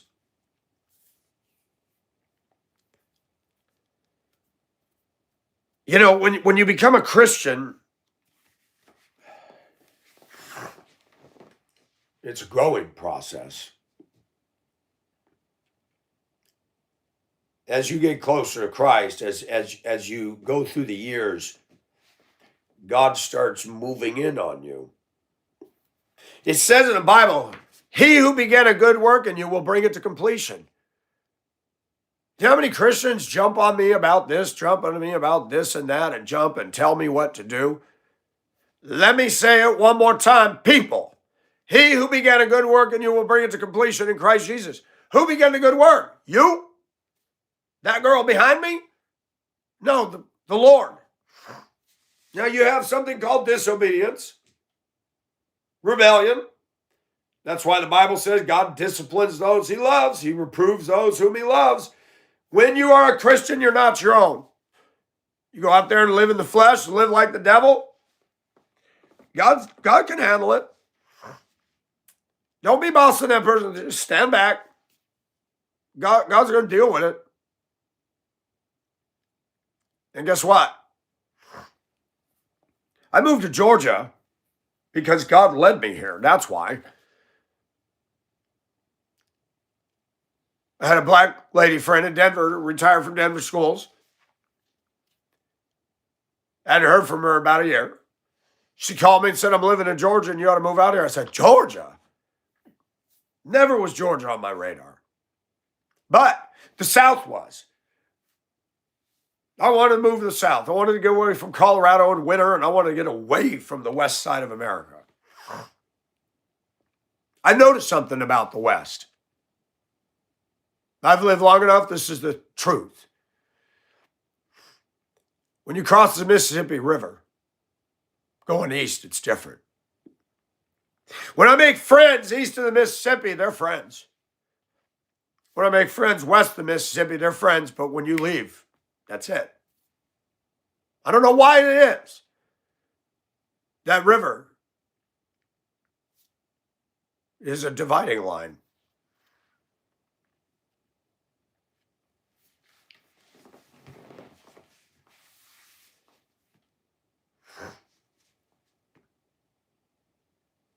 People come onto this channel because they're hearing something they don't hear.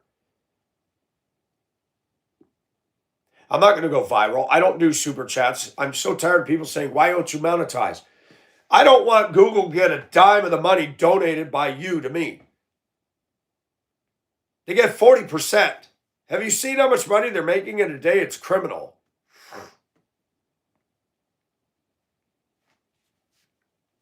But guess what I've learned?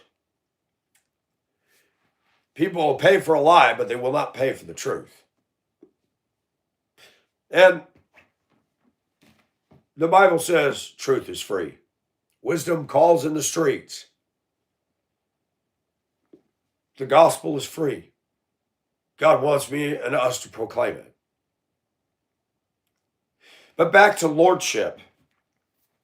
Somebody's berating me, and I'm like, you're going to berate me as a grown man.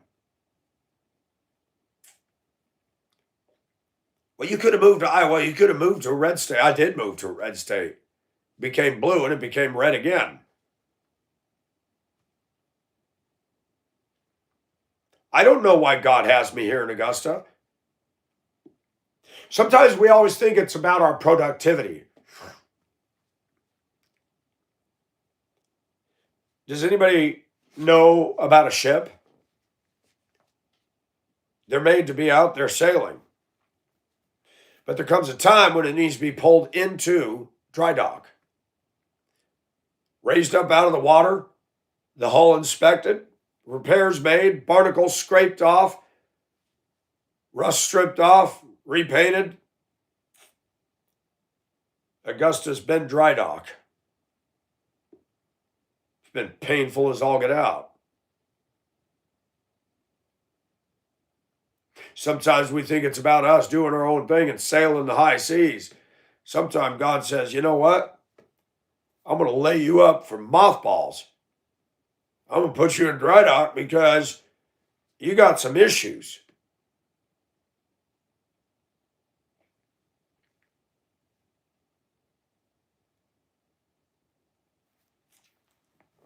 Do we really believe in the lordship of Christ? I don't listen to people like Paul Washer. Paul Washer's an uptight, miserable preacher. He's intense in a bad way. He believes if you sin, you didn't really get saved. I mean, it's just ridiculous. He wants to be a bossy butt and tell everybody you can't be on this social media. You can't. You know what, Paul? You're not Lord of my life. Then I would not go to your church, and I wouldn't tithe 10 cents to your church. You're off the beam. He who began a good work in you will bring it to completion. That's what the Word of God says. And Christians beat on us. You got to do it. That's not what it says. Now, I have always said we need to cooperate with God. It is a co-op. When you drive in traffic, you see a yield sign. You slow down, you look, when it's safe, you go. We're supposed to yield to the Spirit. That means we slow down, we stop.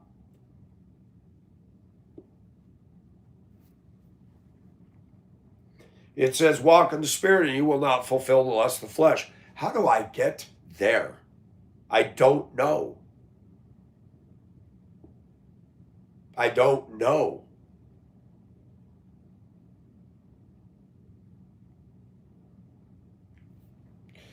Dr. Berg has some good stuff to ponder, but he leaves out the God part, the spiritual aspect. Bible says it's not good for man to live alone. There's a reason for that. Is it based on sex? I don't know. I think it's a big part of it.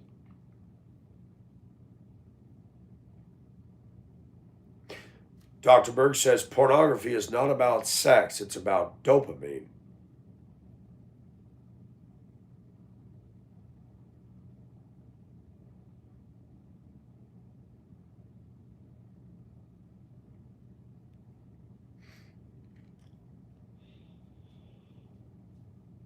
As our society becomes so depersonalized, the addiction to porn escalates. You think I could walk out and get a date with a woman that looks like that? No, because women in our society have been molded with a sense of entitlement. They're going after other women now. And the reason women are going after other women is women are the perfect match for each other. Women are selfish and narcissistic, and now they can do that to each other. Haven't you heard women say, we know how to please each other? They're absolutely right. And there's an explosion of lesbian. And no matter how you slice it, lesbians can get away with that. It's more palatable to society with two pretty girls holding hands than two guys. And a guy, how do you get fulfillment out of two of these bumping into each other?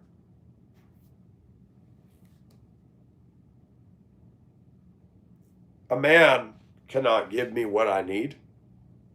I wouldn't want another man in here with competing headship going on.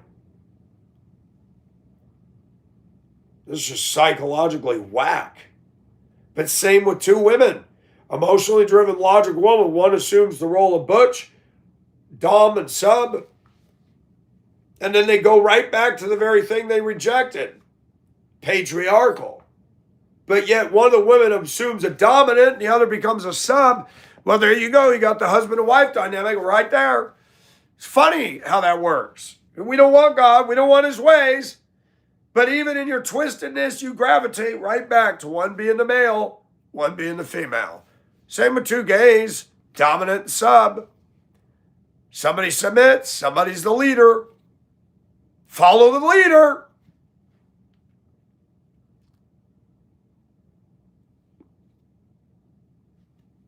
Women have been impacted by social media and Hollywood and celeb culture. Stop thinking that'd be a good wife for you, because it will not be. I grew up in California, and I suffered from what I call the Disneyland effect. Baby boomers spoiled us kids.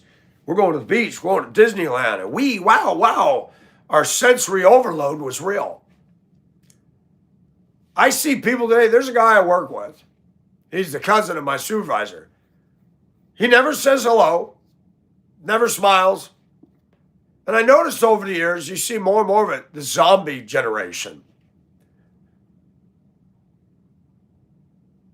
There's nothing there. There's no emotion.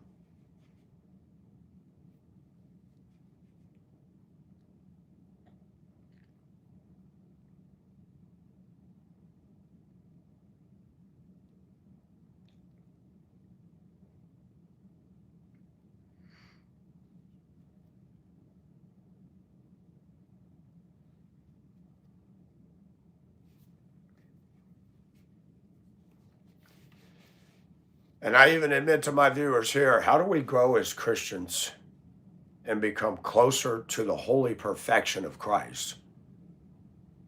I don't know. What does it mean to crucify the flesh? Everybody thinks they have an answer, but it's obviously not easy. Most people aren't doing it. You're supposed to cut off your sex organ? That won't change the problem. You'll still have the drive. I talked to a man who's cross-dressing to flea market, and he said he got prostate cancer and he cannot ejaculate anymore. I said, you still get turned on and aroused? He goes, yes. He said, I can have an orgasm. I think back when I was a child and I was climbing the poles in 6th grade at Mammoth Elementary School, and I'd done it, and then one day I did it and I felt something. I'm like, what was that?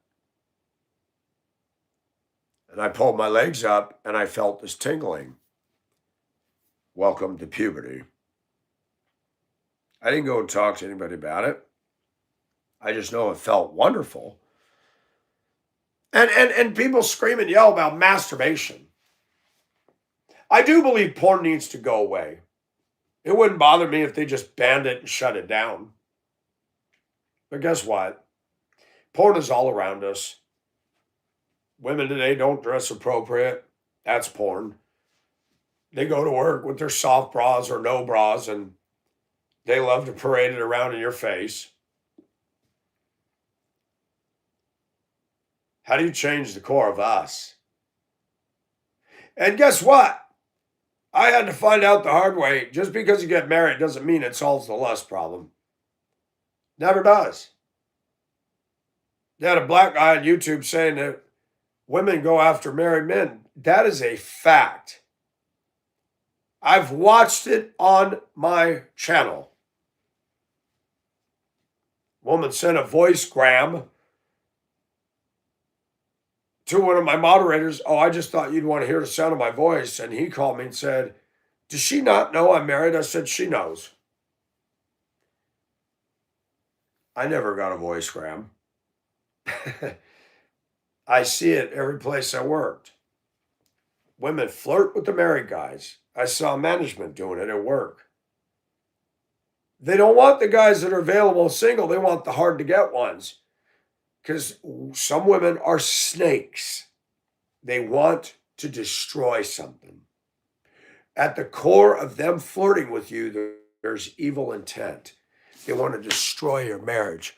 And then when they do, they'll walk out of your life and laugh at you. Some women do it on purpose. Some women love to create that drama. They get off on it. Be careful who you're slobbering over, boys. She could be a devil in a woman's body.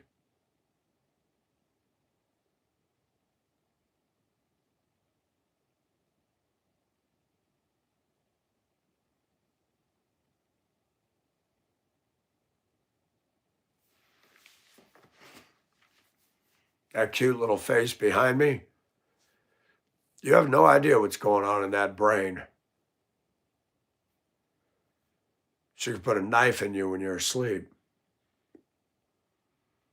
Or she could be the best wife if you ever could have. None of us fully knows and understands the depths of the human mind and what's harbored within. Grown men, loving father, loving husband, goes to his job, the neighborhood likes him, find out he's moonlighting at night and killing women in their beds throughout Southern California. What?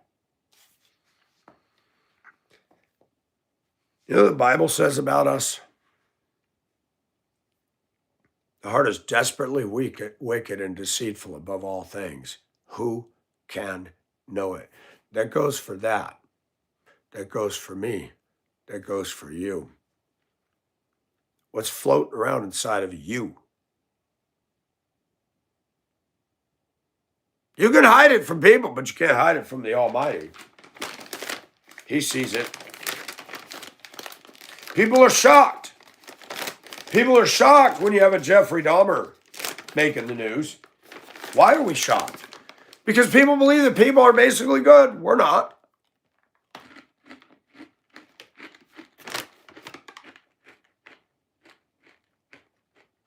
My mind is an immoral cesspool of lust.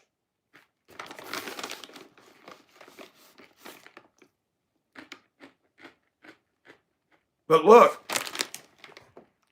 we vote for this. We vote for this. You got a suit and tie, man. We believe the lie. Dress for success. How to win friends and influence people.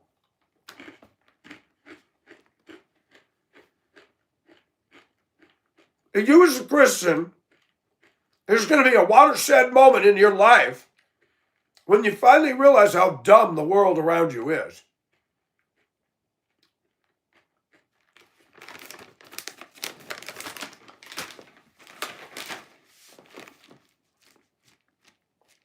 I wish that I could be like the cool kids, because all of the cool kids, they seem to fit in.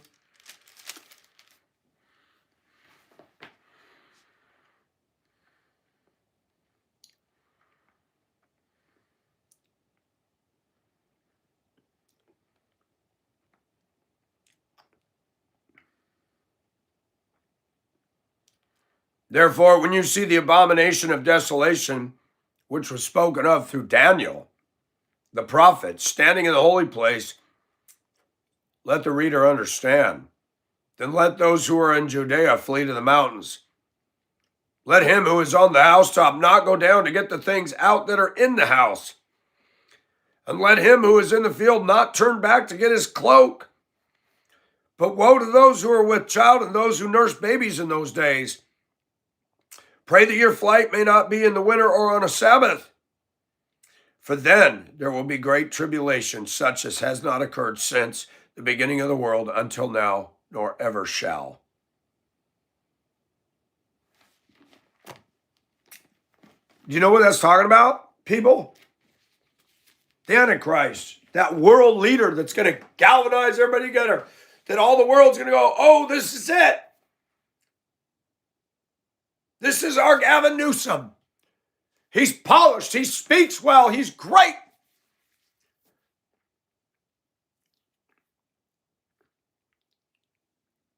For the first 3.5 years.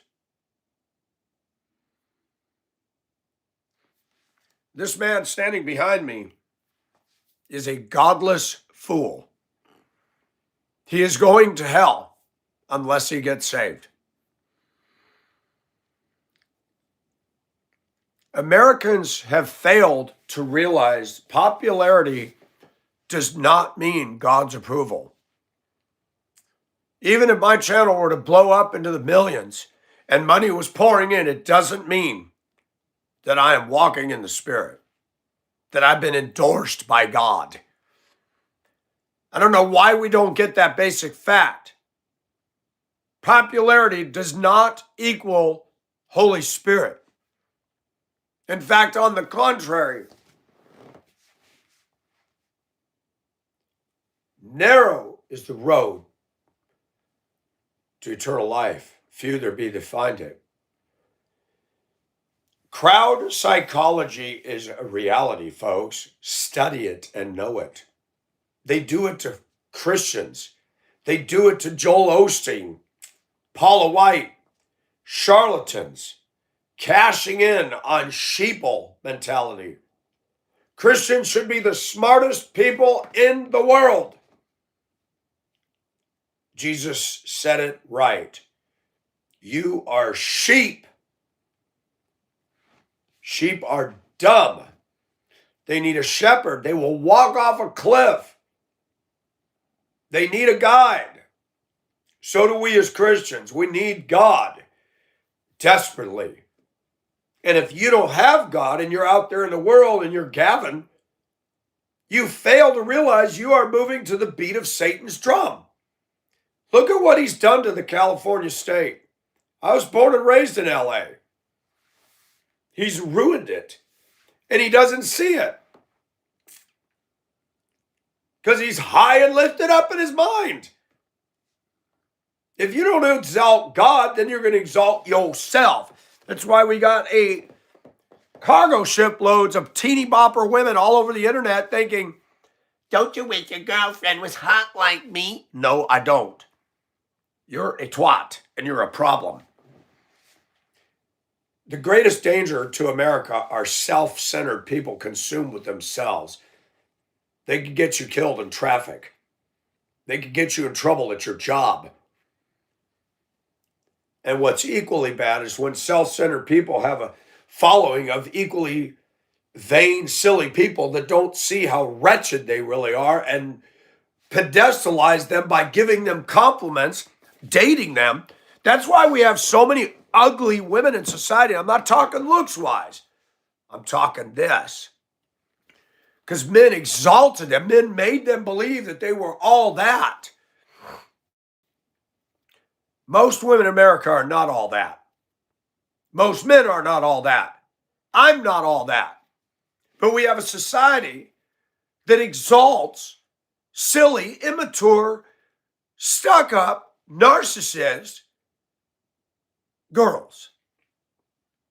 And they grow up. Mentally and emotionally, they did not grow past middle school. Look around. Look at your HR people. Look at your people running the office. You'll see it. I don't need to say it. Wisdom is justified by our children. American women are as immature as you can get. Most of them.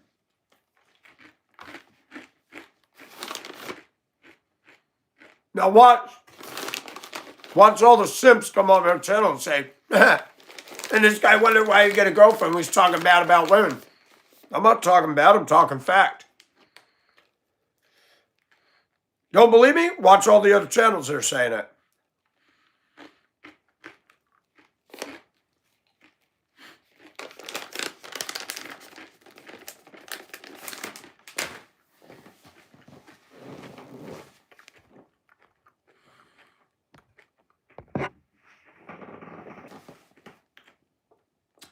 People will tell me that I'm not allowed to do that. That's gay. Are you trans? Are you woke? None of the above.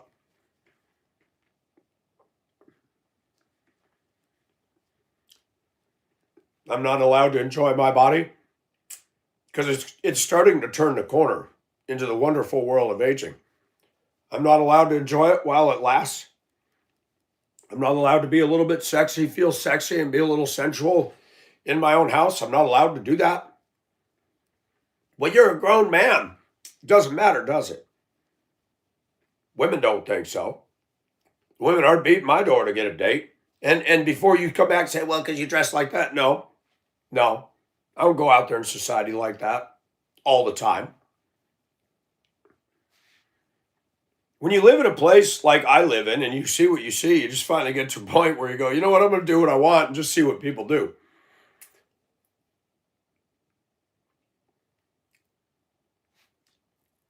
And what I have to do is realize my value has got to come from God.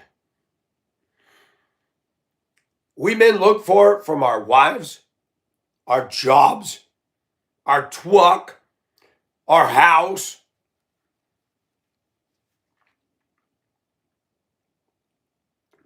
I've told a story in 1989 where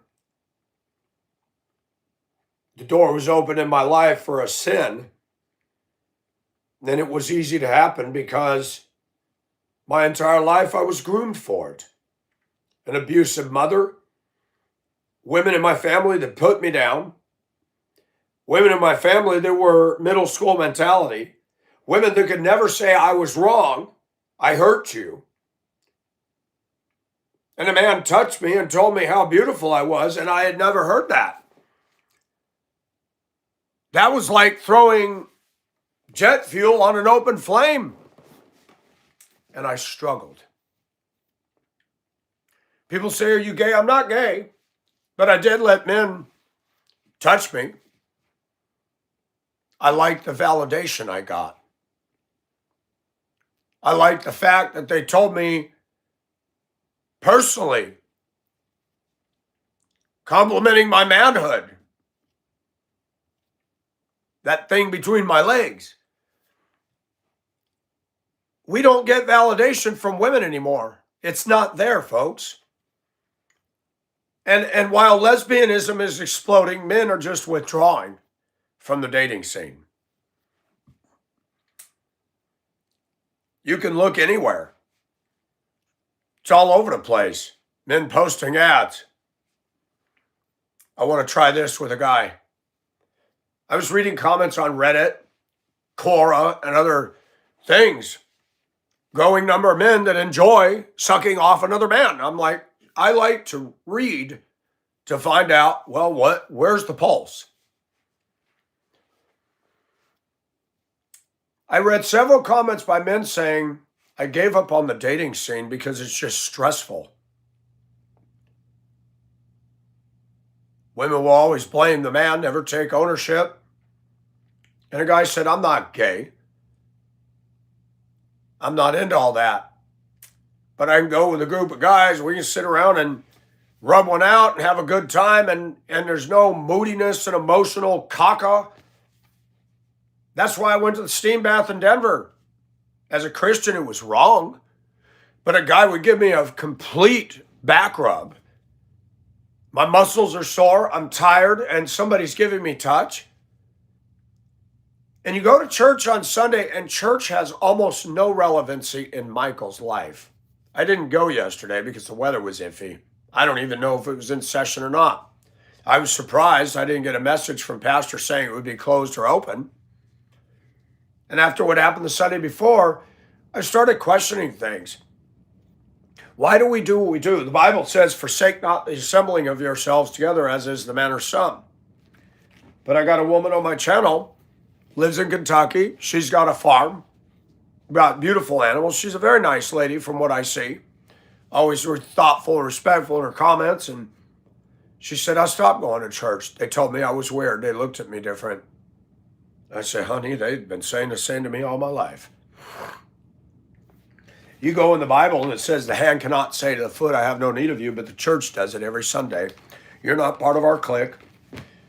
Pastor had already made offensive comments to me. Well, long hair is a sin. Well, you got a log chain around your neck. People are going to look at you and wonder. Have you ever been outside the South? Even the South. Have you seen some of the weirdo rednecks down here? Scary, spooky people. I come in clean, nice clean clothes, and I sit down, I open my Bible, and I listen to the sermon, and people are tripping over long hair and a chain. And you got dress barn women in there that are overweight, obese, and goo-glopped makeup all over, and they laugh at dumb, flaky, superficial stuff, and you will never get a meaningful conversation out of ladies like that. All superficial, all veneer. I can't relate to that. I had a guy tell me at the steam bath that I was, what was the word he used? Oh, I can't remember the word. He said, the thing I like about you, Mike, is you're more, I can't even remember the word.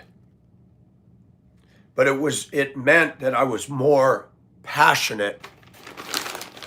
Right or wrong, when I'm into something, I'm into it.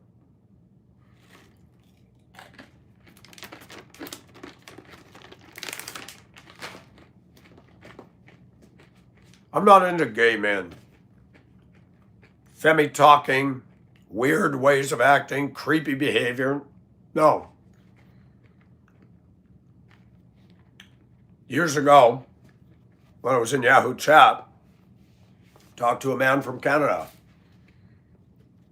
If you looked at him, he looked like a grown man that would drive a logging truck. I did not see him naked. We just did voice chat. He admitted to me that he said, I liked women, but women are a problem. He said, I started enjoying the touch of other men. I could never fall in love with a guy. But in Denver one day, I was bored.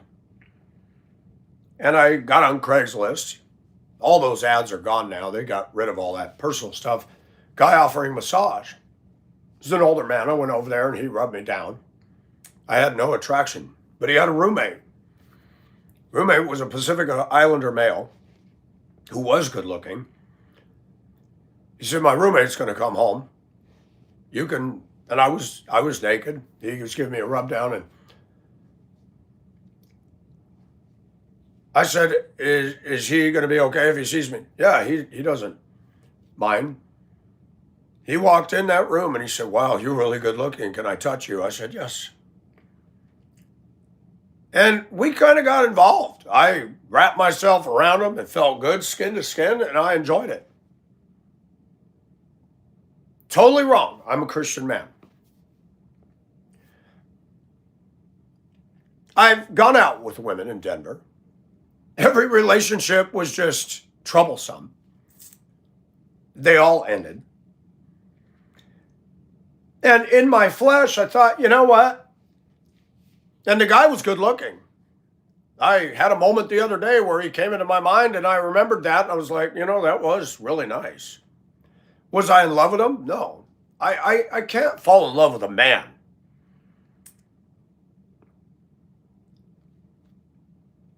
But I learned something.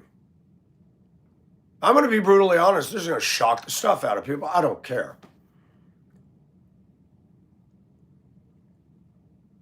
A guy had gotten a divorce in Highlands Ranch. Highlands Ranch was the uppity neighborhood. I met a guy. He had a expensive home. Went in there. I mean, you could tell he was upper middle class. And yeah, I sat on him. And I was shocked at how many men I had met that got so aroused looking at me and how passionate I was. And you get with women in America and they're dead in bed. And I'm sorry, but even in my brokenness, I got validation. When I would go to the steam bath, I had men that looked like they were off the Baywatch set lusting after me. And I admit, I loved it. I liked it. And I had a silent smirk inside of me. All these women that think they're all that, I could get a better looking boyfriend than they could. People say, well, wait, you said you're not gay. I'm not. I look at women 99% of the time. But I can go to the steam bath. I haven't done this in 8 years, so I am in total withdrawal. I wouldn't hook up with these Southerners. They're gross. They stink. They're hairy. No. I've had quite a few of the local yokels hit on me when I go down to Soul Bar. If I was to go in there and wear this, they'd be coming on to me like flies on fresh poo. No thanks. The steam bath, you shower, you're clean. And I did. Curiosity, I fulfilled it. I enjoyed it. There were some men that wanted to touch me and I gently took their hand and no. You'd sit in the hot tub and men would always, they'd bump their foot against you or reach over and try to touch you. And sometimes I would go, no.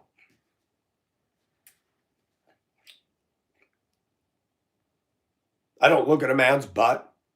I don't look at a man and go, ooh, that's not in me. I was abused by my mother. I never bonded with her. My dad, passive, overweight, detached. I had to spend a lot of time growing up riding in boring truck trips with him. I liked riding in the truck. I liked pickup trucks when I was little. I liked all trucks. My dad, I did not enjoy growing up with my father. I could never have an open discussion with him. And even lately, I thought it would be nice to have a man that's clean, smooth, that I'd go to his house and get a good rub down and just take a nap there and relax. Sometimes it's not always the sex part.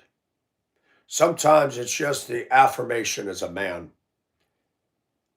We're in a broken society. And people have a problem. And they're going to be very critical of what I've just admitted to. But I think I need to say that. I need to reiterate, I don't find most men in America attractive. I was in Hong Kong, and I had a couple of escapades that were rather interesting, many of them with women, 2 of them with some guys. But I remember sitting at my favorite restaurant, and a well-dressed gentleman sat, do you mind if I sit here?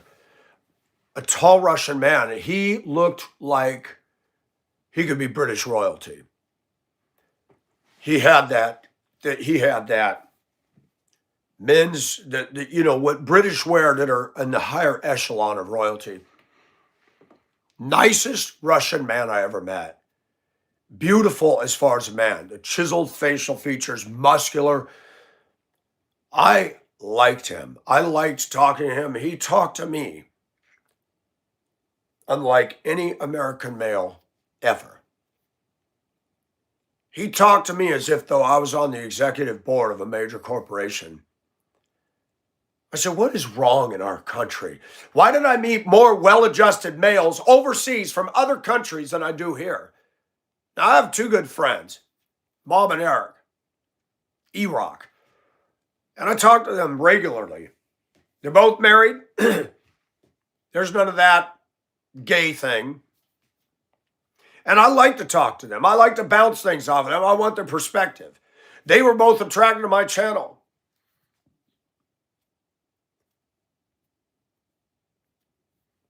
Both of them have been going through their own stuff. And when I've heard both of them tell their stories, it just shocks me.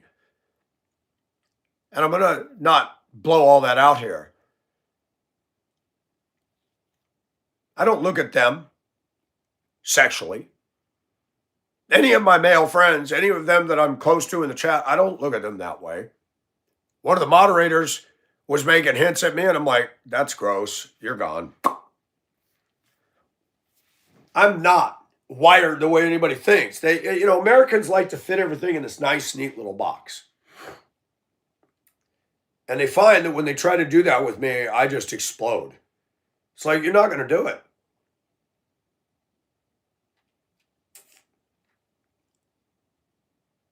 I had some moments at the steam bath that I still look back on and go, you know what? It was wrong, but it was nice. It felt good.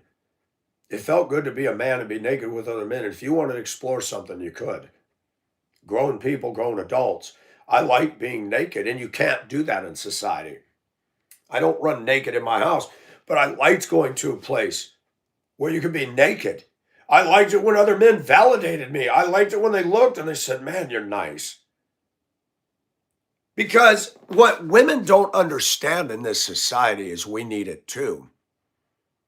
Now, I'm a little apprehensive about this young generation that's just automatically becoming same-sex attracted. That's disturbing to me. That's testimony to a generation of young boys raised by women, no men. This whole trans thing is the result of a woman-dominated school system. I believe that. I believe transgender is a mental illness. And if you look at the guy who's attacking me, the guy is full of hatred. I don't have that in me. When I talk about Democrats, if I was driving in a blizzard and say I had my dues, and I saw a car broke down and I knew it was Pelosi or whatever, and it's a raging, howling blizzard, I'm going to freaking stop and say, get in. That's the difference between me and a Democrat. I'm not going to let a grown woman freeze to death in her damn car. I'm not going to have that on my conscience.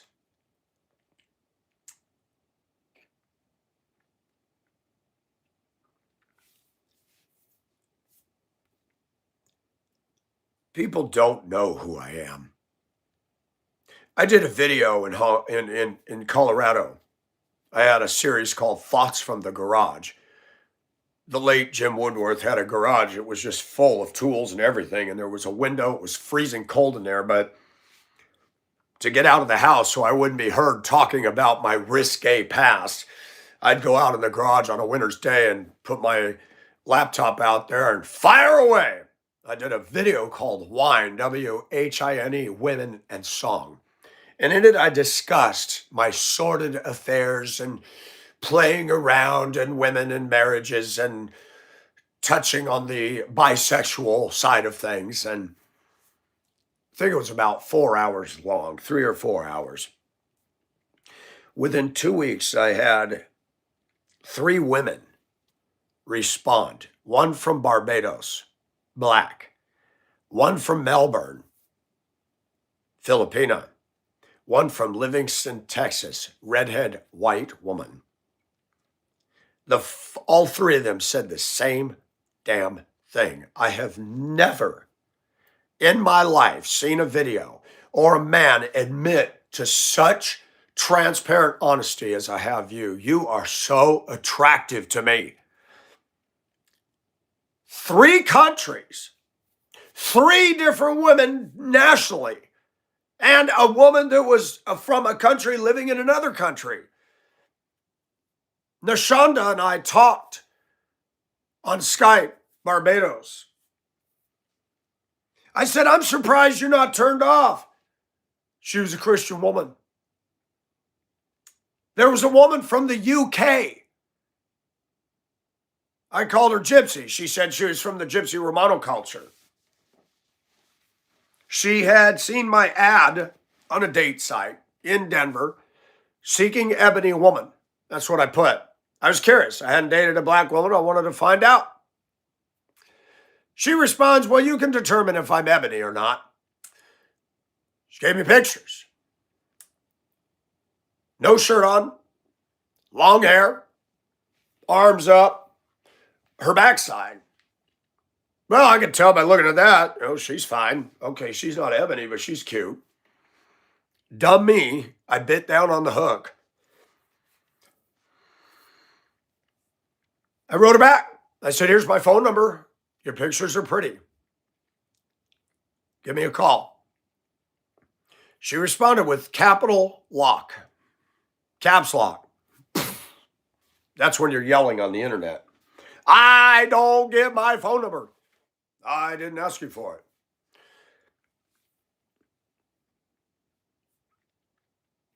This went back and forth a couple times. I said, I didn't ask for your phone number. You can call me. You can block your number. I want to make sure you're who you are. Years ago, gay guys would get on the internet posing as a woman because they know men have a weakness for women and they're hoping for you to send a cock shot so they can sit in their room and go, it's called picture collectors. Not only did she not want to call, she gave me excuses. I said, I never asked for your phone number. Call from a payphone. Do what you got to do. Then I finally said, you know what? I'm going to shortcut this. Let me send you this video. So I sent her the link to Wine, Women, and Song. I thought this will get rid of her real quick. People told me, before you date a woman, send them your YouTube channel. If they can watch that and they still like you, then you got a good one. And I would hesitate. I'm like, they're going to watch this. They ain't going to want to date me. Because I knew deep down in my side of myself, women don't want an honest man. They don't want a transparent. They want Robert Redford, Clint Eastwood. They want LeBron. They want this impeccable, flawless alpha. They don't want people confessing the likes of things I confessed. Oh, I was wrong. Wine, Woman, Song attracted 3 beautiful women from 3 different parts geographically. It resonated with them because their definition of a man wasn't some idiot in a truck running red lights and being a jackass in traffic. It's about a man who was honest enough about his own flaws and struggles. There are some ladies that are attracted to a human male. Not a pot-smoking couch potato that they got to go to work and take care of their sorry butt cheeks. And that's the world I live in. You got men that are sorry in this culture. They're laughing at me. They don't own a house. They don't have a credit card. They got a raggedy car and play raggedy music, and they think they're all that on a stick, and they go through women like underwear. Because women go for that. I'm going to be honest. Many times I've entertained, maybe I just find I got a good, smooth, attractive, muscular male that just rubs me down, gives me a happy ending, and I go on about my day. Why not? Women are a joke to get involved with today. And people say, you're talking so bad about women. If they listen to me, I've got a lot of women on my channel. I'm not talking about them. I don't know them, but they're nice. And they listen and they know, I think most of those women are big enough to know that Mike has been through some stuff with women, and I'm not going to get all funny about that because he's talking about his experiences. There are some well-adjusted women in America, okay? I don't think all women are evil. The whole anal sex thing with men, no, not into that. But I remember sitting next to a muscular black man and beautiful, solid muscle, beautiful, no hair. He was sitting right next to me. We were packed in the steam room, and I was like, man, that guy is beautiful. And he did. He started touching I started rubbing him. It's like, my gosh, his skin feels good. And people look at me, my gosh, you did that? He was impeccable. He was impeccable. Did I want to have a gay relationship and fly the rainbow flag over our house? No. But if I wanted to find out something, I did it. If I want to wear a girl's shirt, I'm going to do it.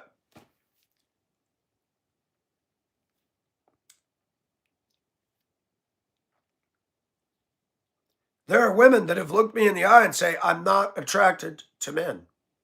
There are men that have said, I'm not attracted to women. What do you tell them? Well, that's wrong. Does that work?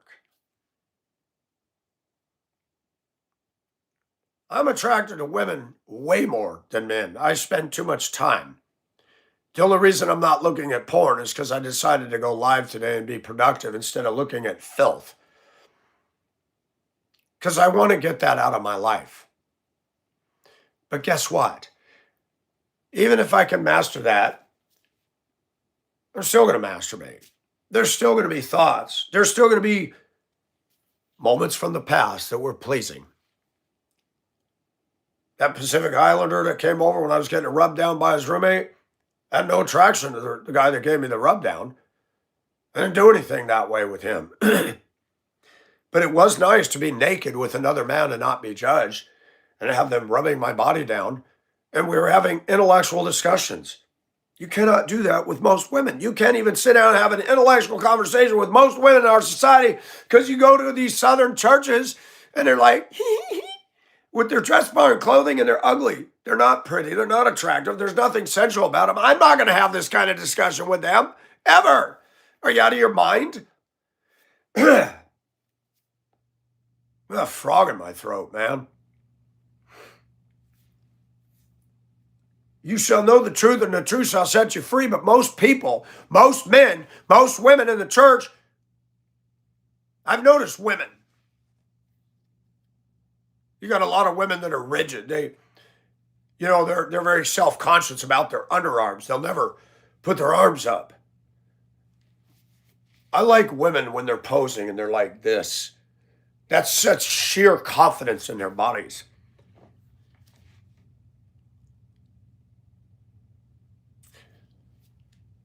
And you start to unpack. I've been abused by women a lot growing up. I've been abused by women in the workplace, not physically. They get away with stuff. They don't get in trouble. They don't get written up. They don't get suspended. They don't get fired. I mean, it's a reality. I had a Hispanic woman walk into the Denver Public Schools transportation break room, and there were other people in there, and she said, my coochie itches. I called her by name. I said, really? Well, I'm just telling the truth. And I walked up quietly and said, what would happen if I walked in here and said my balls itch? You'd probably get fired. Yeah. So you think it's okay? They ain't gonna fire me. She knew it. They weren't. I've seen a lot of stuff. A lot of stuff. People talk about no justice. I've seen a lot of no justice all my growing up years. I don't even get the satisfaction of a mom. I never called her mom. Even my ex-wife knows you always refer to her as your mother. I said, what are you saying? She goes, you never used the word mom, which is more tender. I said, she wasn't tender, that's why. It was nasty. People get on my channel, you must have been abused. That's why you're dressing like, is that a symptom? I didn't know it was. Do people not understand why gangs proliferate? How about you men and you women that participated in school making fun of that quiet, ugly girl in class? Congratulations. You pushed her to fully embrace the LGBT lifestyle. Good job. Congratulations. You should be proud of yourself. Schools are the breeding grounds of setting a course for people. That's why I don't believe in public school. The peer pressure is sick.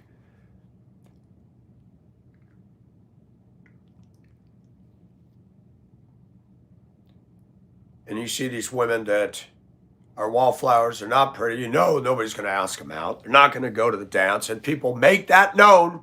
Nobody's going to ask her so ugly to the dance. Then as time goes by, suddenly you see another girl like her hanging out with her, and then they're holding hands, and then they've got rainbow flag on their car, and then they're married to each other, and then you sit there and go, oh, that's disgusting. What the hell did you expect? You demonized her because through no fault of her own, she was born not desirable by most men. Where was she to go with that?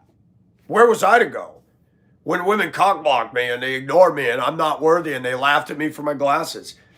This is a handicap. I can't believe, you look so much better without glasses. You'd look so much better if you shut your mouth. Because that's offensive. Go up and tell a guy, you look better without a walker. You look better without a prosthetic. You'd look better if you didn't have autism. You'd look so much better without that wheelchair. Women say dumb things all the time. God helps those who help themselves. Show me the verse.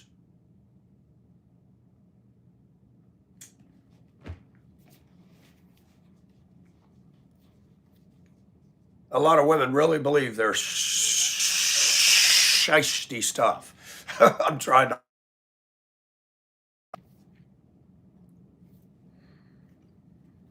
And people on my channel think, ooh, no. Those of you watching me, we're not hooking up. So we'll shut that down right now. Because you wrongly make an assumption. Most of what I did was with people I will never see again. When you live in a small town, you don't do the stuff that I've done in a big city because everybody knows everybody that knows everybody. And here in Augusta, it's a weird place. Even though it's 200,000 people, this town is some sort of an odd spider web that way. Decision I make could blow me up in time. Living alone is safe. The girls out here are a liability. I don't run into professional or reasonable men that are good looking that I would go and have them rub my back because it would be private and it'd be, no, not here. And there's a lot of things I've read. C.S. Lewis talks about it growing up in, I don't know if it was private school, but British schools. And he mentioned something in one of his books where the older guys would have a younger guy and they'd be like a tutor to them, but there were other things going on as well. I've had British friends over the years. They're a little more open about that stuff. They don't consider themselves gay, but they might have a little bi in them and they'll give you a back rub and a rub down and fix you a good dinner, and they're not into all that hardcore gay stuff. Our society has bred this. We're so anti-touch. You don't hug men. You don't do that. Women parade around scantily clad throughout our culture, and they have no problem doing that. But when a 70-year-old man looks at them, oh, he's suddenly a pervert. Oh, you call people pervert that you don't want to look at you. Well, honey, you could solve that problem by dressing modestly. I can dress any way I want. Well, then don't condemn an older man that he looks at you. He still has a sex drive. You might want to educate yourself. And that goes for young ladies. You call men perverts and pedophiles. They notice a 16-year-old girl with no bra and everything showing. Mothers, pull your heads out of your butt cheeks, please. You shouldn't be letting your daughter walk out like that. She's got the equipment of a woman. We're going to notice that. We're not pedophiles and we're not perverts. It's called sex drive. It's called God made that equipment. And when a woman shows it, doesn't matter the age. Lust doesn't discriminate based on age. So you mothers or you daddies out there with your little princess narcissist girls might want to teach them something foundational. If you don't want grown men or adult men looking at you, stop putting the fishing lures out. They showed a dash cam on YouTube of a trucker sitting in his truck, and he said, watch this.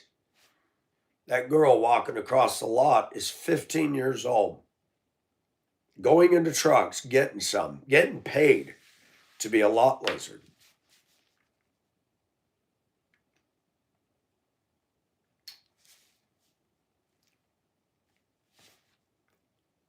In Georgia, it is actually legal. If I was dating a 16-year-old girl, I actually could marry her at 59 years old if it's a consensual thing.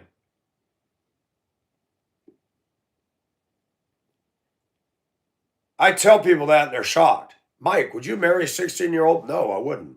That's too young.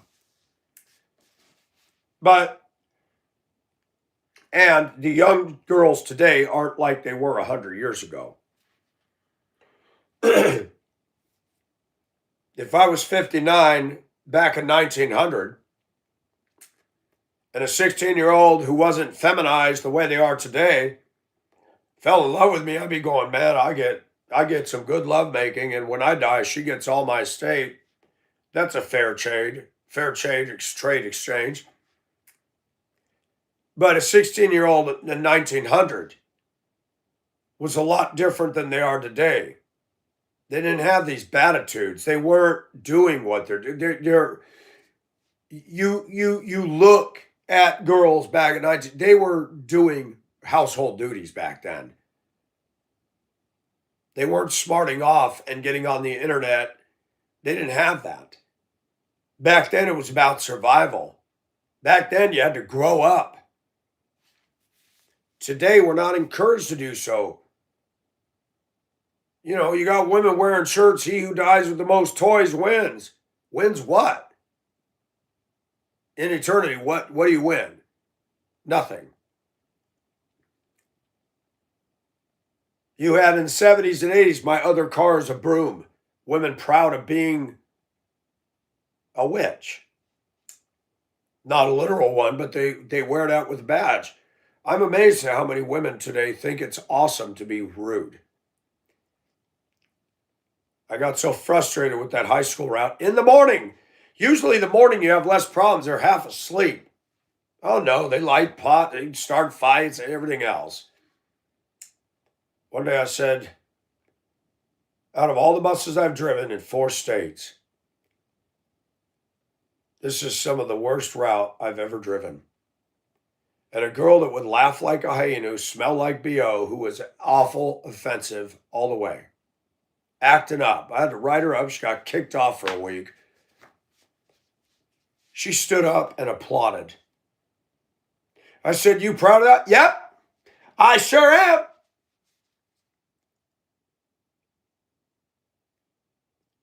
And to think that guys want to date that, mate that. That's the reason women do what they do. Men didn't keep them in check. Men didn't stand up and said, hey, we're not tolerating this. Men act desperate. You ever read about Hemingway? Hemingway had some bisexual thing in him. He had some very good literature. For Whom the Bells Toll, The Old Man and the Sea, Islands in the Stream. He had some good books. And I didn't want to admit for a long time that I have some bi in me because it's so stigmatized. But it's not what people think. It's not.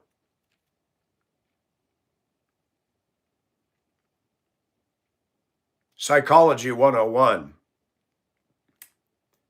When you don't get your needs met in the way that you're supposed to get them met, you will find a surrogate.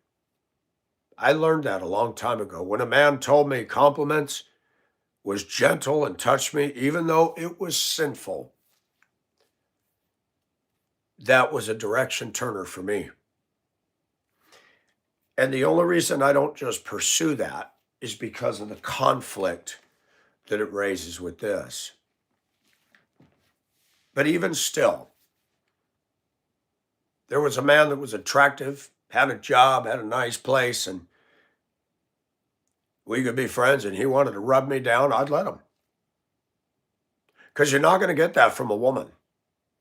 Not today, not now, not anyhow. I'd have to pay for a woman to go, all done, $100. I'm not into that. I'm not into paying for a massage. I've enjoyed some men that have looked at me and said, I'm not into all that gay stuff, but I like a male's body. They like it that I'm clean and shaved and smooth. They like it. And they said, I love talking to you because you have intellectual conversations. You don't have to worry about getting somebody pregnant. You don't have to worry about that moody, emotional bonding baggage. And that's the problem. If women want to be desirable today, they've got to change. It's not always us that's got to change. We have tried. I have tried, and I'm done trying. And I don't even have that. I haven't. I laugh when I go, why am I here? And God's put me in detox. I go to the steam bath and I can meet some needs.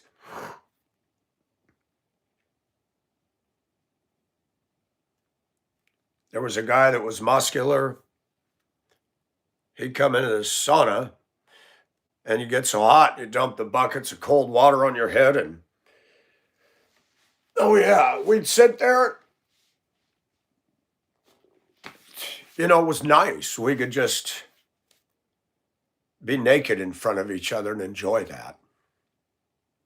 And people think they got these pictures in their mind of like Elton John and Rocket Man. No. Sometimes just to have a heart on with another naked man who was smooth and not feel the shame was nice. Just to be yourself. You can't be yourself in a church.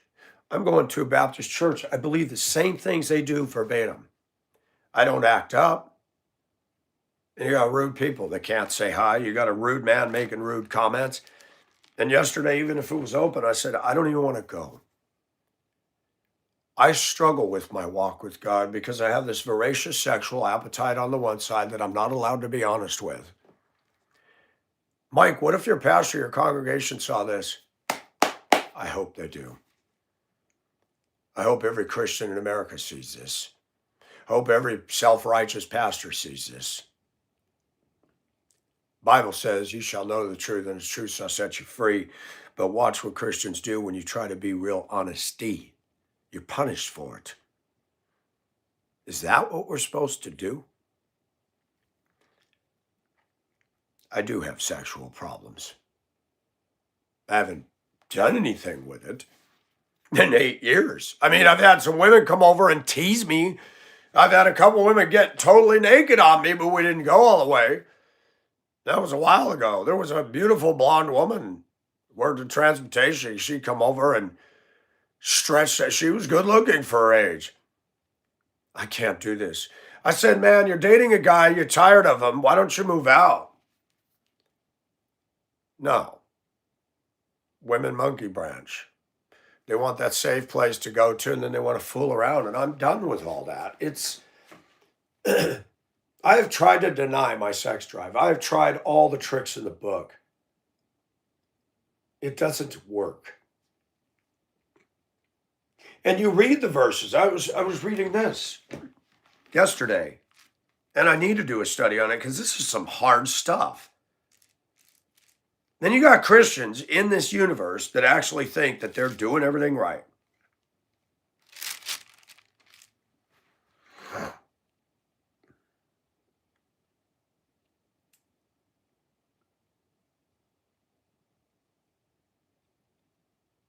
So you read stuff like this. No one who is born of God practices sin, because his seed abides in him and he cannot sin because he is born of God.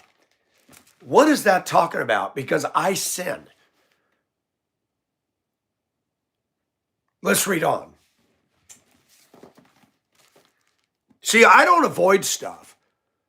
I don't just go, well, I don't agree with that, so I face stuff right here. I feel like when I meet God, it's going to be like going to the principal's office. When you get called out of class, or when the supervisor says, I need to see you in my office, you just go, what did I do? What did I do? And your mind's going through your hard drive in your database. Did I say something? Did I do? I hate that. I won't need to do that. I already know that when I stand before God, I already know there's going to be a lot of fail. I know that.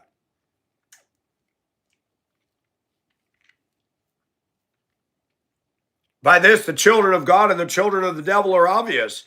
Anyone who does not practice righteousness is not of God, nor the one who does not love his brother. For this is the message which you have heard from the beginning, that we should love one another, not as Cain, who was of the evil one and slew his brother. And for what reason did he slay him? Because his deeds were evil and his brothers were righteous. Do not marvel, brethren, that the world hates you. We have known that we have passed out of death into life because we love the brethren. He who does not love abides in death. Everyone who hates his brother is a murderer, and you know that no murderer has eternal life abiding in him.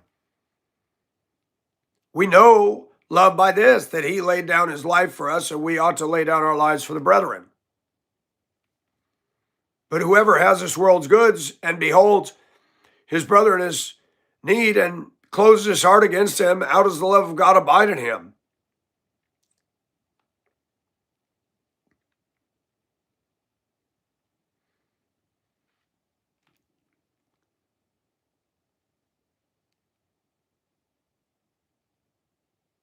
We know that no one who is born of God sins, but he who is born of God keeps him, and the evil one does not touch him.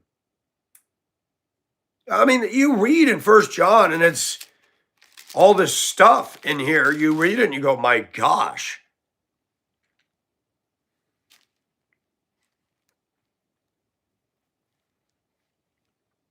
This is why you have to study. First thing you have to do is, who was this written to? What was the time period it was written to? Gnostics. Gnostics, they taught that Jesus Christ came in the flesh, but he wasn't God. Well, the Jehovah's Witnesses teach that too. Anybody who denies that Jesus has come in the flesh, what does that statement mean? We all know that believe that Jesus was here. We know he came in the flesh.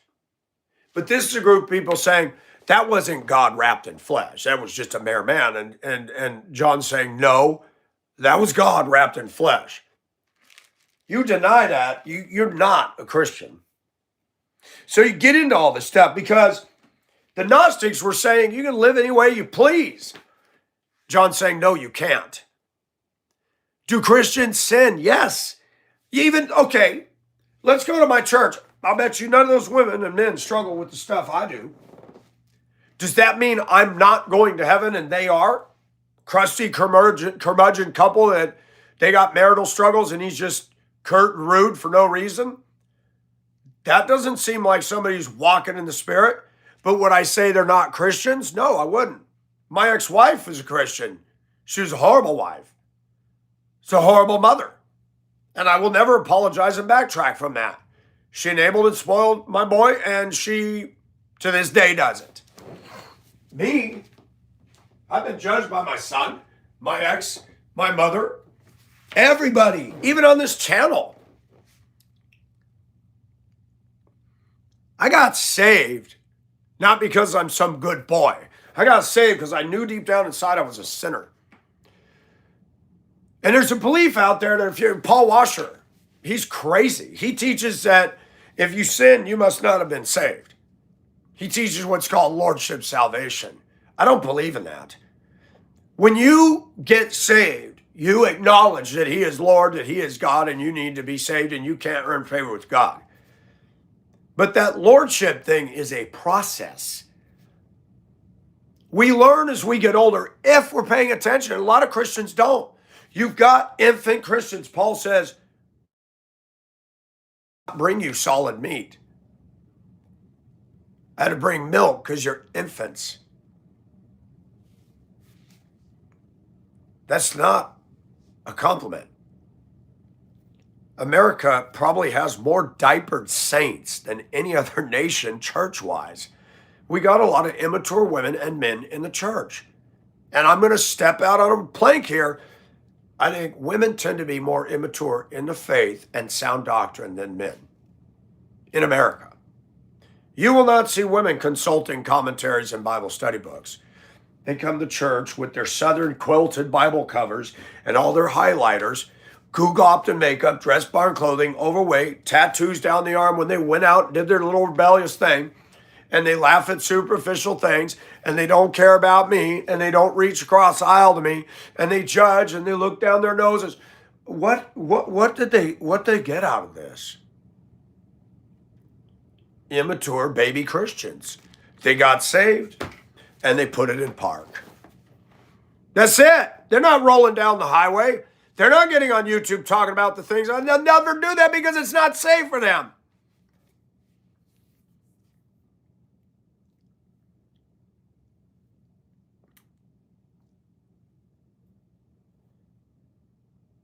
I don't live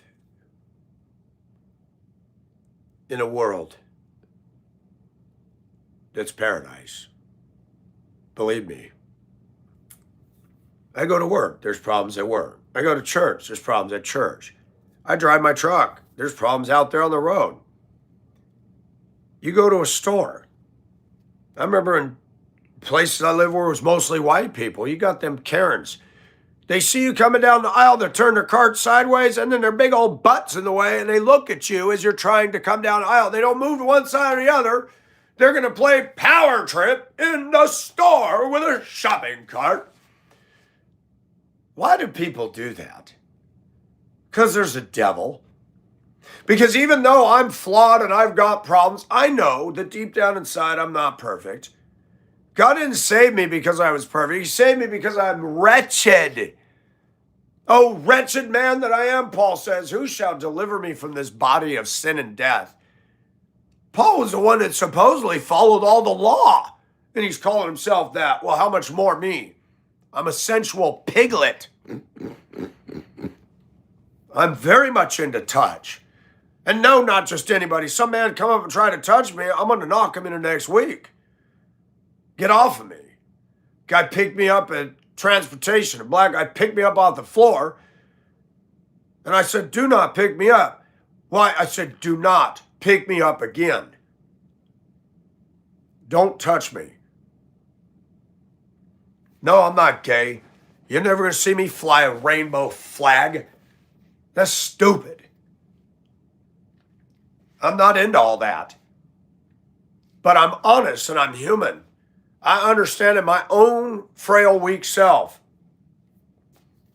the power of touch is huge. When women have ridiculed me, put me down, and abused me, and it still goes on, and you see them acting like 13-year-old girls throughout the course of their life. Look at The View.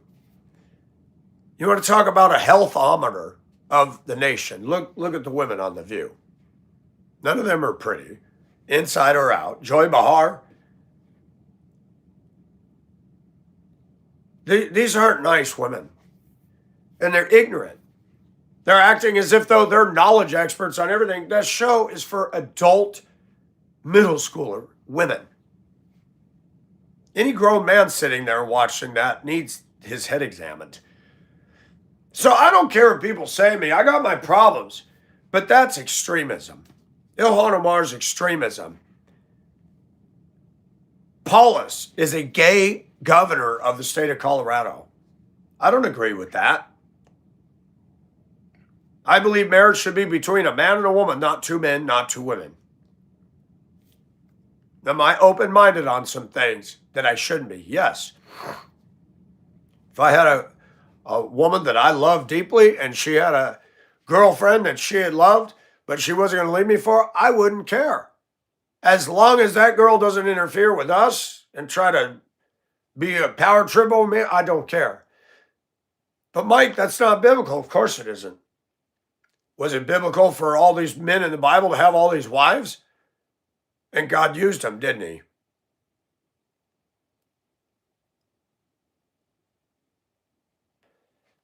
Somehow we get to the church age and we got Christians today nitpicking at masturbation, nitpicking at minutia. When you had Solomon had 700 wives and 300 concubines. And women will love to get their little study book on the wisdom of Solomon and curl their feet up. I just love the sayings of Solomon. Yeah, you like those men that got all those women, don't you? You love them. Even Christian women tend to flirt with married men. I've watched it. You see, I've seen something about people. And they're psychoanalyzing me. I'm not psychoanalyzing anybody. I'm just allowing them to demonstrate who and what they really are. And I just make observations. That's it. I'm not a psychologist, but neither are psychologists. I know more about psychology than psychologists because they study Freud. It was a quack job. I just watch people.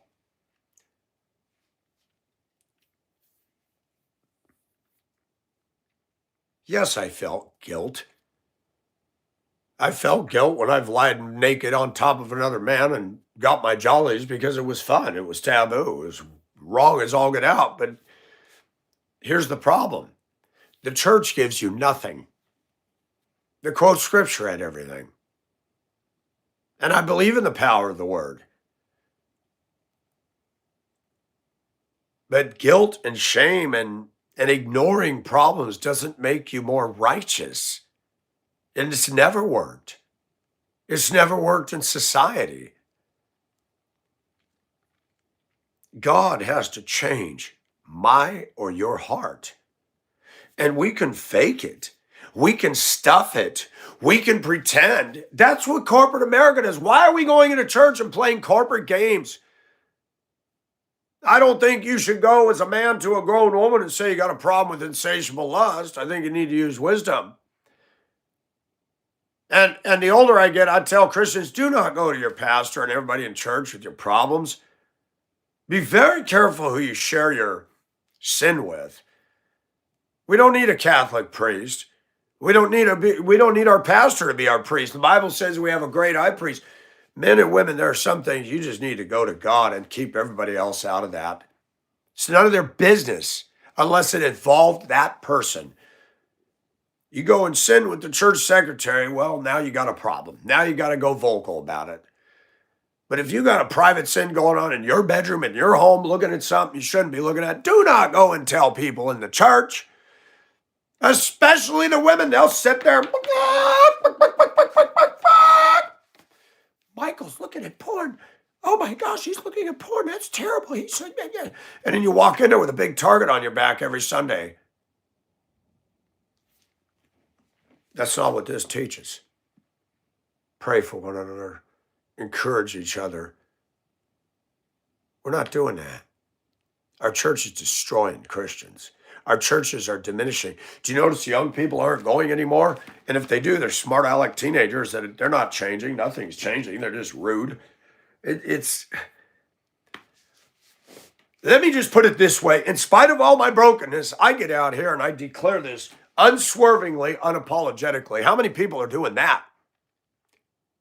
How many Christians that get on here, these women that got their little cleavage, little shirt?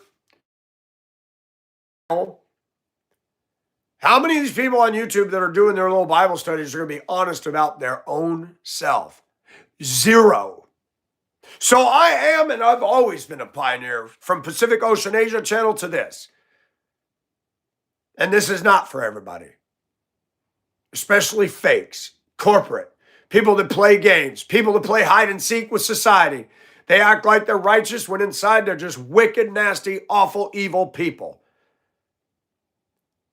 So keep voting for a Gavin Newsom with a suit and tie who's ruining a state. Judge me for dressing like that, who's ruining nothing, who took a house in a bad neighborhood and improved it, who dared to be different, who dared to be honest. Thank you for watching, people. I want to thank everybody who prayed for us Southerners. Some states did not fare well. But I want to thank God that He and His hand kept a damaging ice storm away from here, because it would have been ugly. Like Helene, trees, power lines, no power for weeks, might not be able to go to work and get paid, damage to the house. I'm tired of stuff hitting us that costs money. Life is costing us. I don't need a storm thrown in for free. I want to thank everybody that prayed. I want to thank everybody that took the time to pray for us down here. Thank you for those of you that support my channel and aren't afraid of my bald honesty, sexually, my struggles, my pains. I don't do this to elicit sympathy. I don't do this to grandstand. I do this because I want to push the envelope and I want to teach Christians, y'all, to stop playing this dumb little game. This isn't Mr. Rogers where they're in the world of make-believe, okay? And I love Mr. Rogers, but he had a segment called The World of Make-Believe, The Land of Make-Believe. Christians are not supposed to be make-believe. We're supposed to be genuine. And there's too many rice cake Christians out there pretending they never sin and quoting scripture all the time. They're not real. They're not passionate. They're boring. I'd hate to be their wife and be in bed with that. Or their husband and be in bed with her. Just sit there and baby talk your doggy all day. Come on. Anyone brag about your SUV and your $8 latte.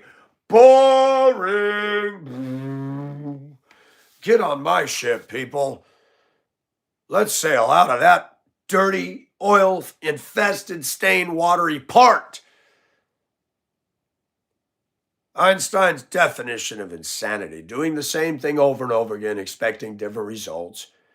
And the church does the same thing. Kerplunk, kerplunk, kerplunk. Like that big giant, what the kids call clickety legs, that big giant turtle-shaped thing with the big legs in Stormtrooperville, in Darth Vader Star Warsville. All you had to do was knock the leg out and the whole thing went down. What a clunky thing. And the church operates off of that. Then we got these elevation churches with this peppy, crappy music. With dress barn women going, F.A.O. Schwartz music. Really? Where's the relevancy of transforming power? Or then we have motivational speakers like Joel Osteen. You can live your best life now, Mr. Cheshire Cat. Why is he smiling? Because he's looking at his congregation saying, you fools, thanks for making me and my wife rich. And he dresses just like Gavin Newsom and Frey and Waltz. Do you see the connection between professional dress and screwing the pooch, people? Don't worry about me. I've got problems, but they're not mental ones. I'm just different. I just think outside the box. I don't care what people think of me. I've been told all my life I'm no good. I struggle with that, even in context with God. Sometimes I think, God, I know I'm not worthy of your grace. How many times I've been frustrated and I've yelled at God, will you just take me? Will you just kill me? Will you just slay me? Will you just get it over with? Will you just end the suffering? Will you just put a lightning bolt in my butt cheeks and end the foolishness of me? I've said it. I'm not suicidal, but I've said, God, I don't want any more of this. Take me out. He doesn't. Why? I don't know. because for some twisted reason, unbeknownst to me, God has a purpose for me. And as long as he gives me access to this phone and this channel and this thing, I'm going to continue to tell the truth. So help me God. And there's too many fakey, flaky Christians that are causing achy, breaky hearts. And it ain't real. The churches aren't growing. And they're full of dress-barred women and senior citizens. And the young people are losing their minds. And they're thinking that they're girls when they're boys. And they're thinking that they're boys when they're girls. And they're trying to decide which of 15 bathrooms they can use. Can you use the cat box? Can you go poop on some hay in the horse stall? And people judge me for this. I'm prettier than most of the women in Augusta dressed like this than the women are dressed like this. At least there's not white chunks of deodorant and hair under my arms. And I don't smell like the people do. I don't care what people think about me. I don't care. I would walk through the halls of the House and the Senate like this if I could. They'd throw me out of there so fast. Walk in there with my chain around my neck. Could you see Senator Nelson dresses in a way that's just beneath us. Yeah. And what are you guys doing for America? Stuffing your wallets, lining your investment accounts. Shut the foo up. Get out. You've retired in here. You're done. Term limits. This government is corrupt.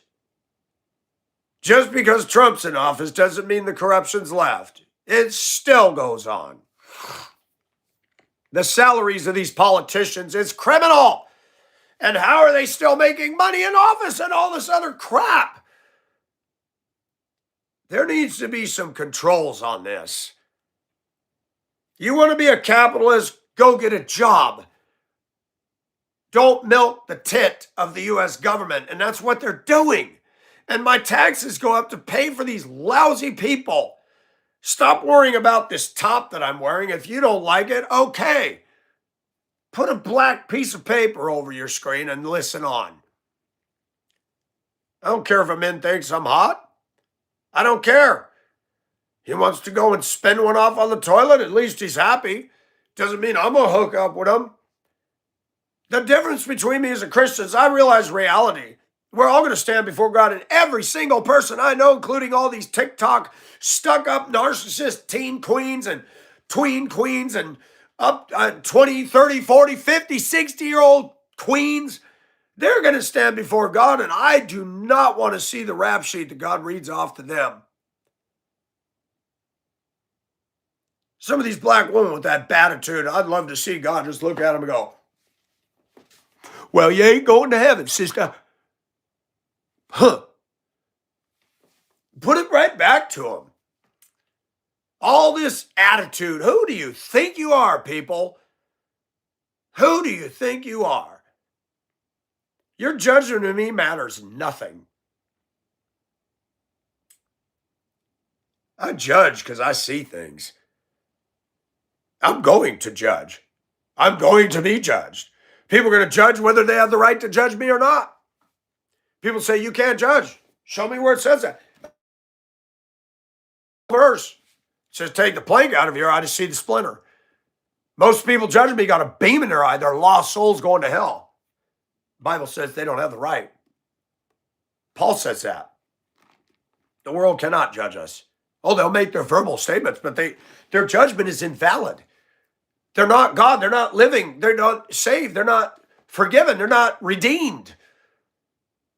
Let the redeemed of the Lord say so. I've been redeemed. God's given me eyes to see. I can judge this foolishness going on around me.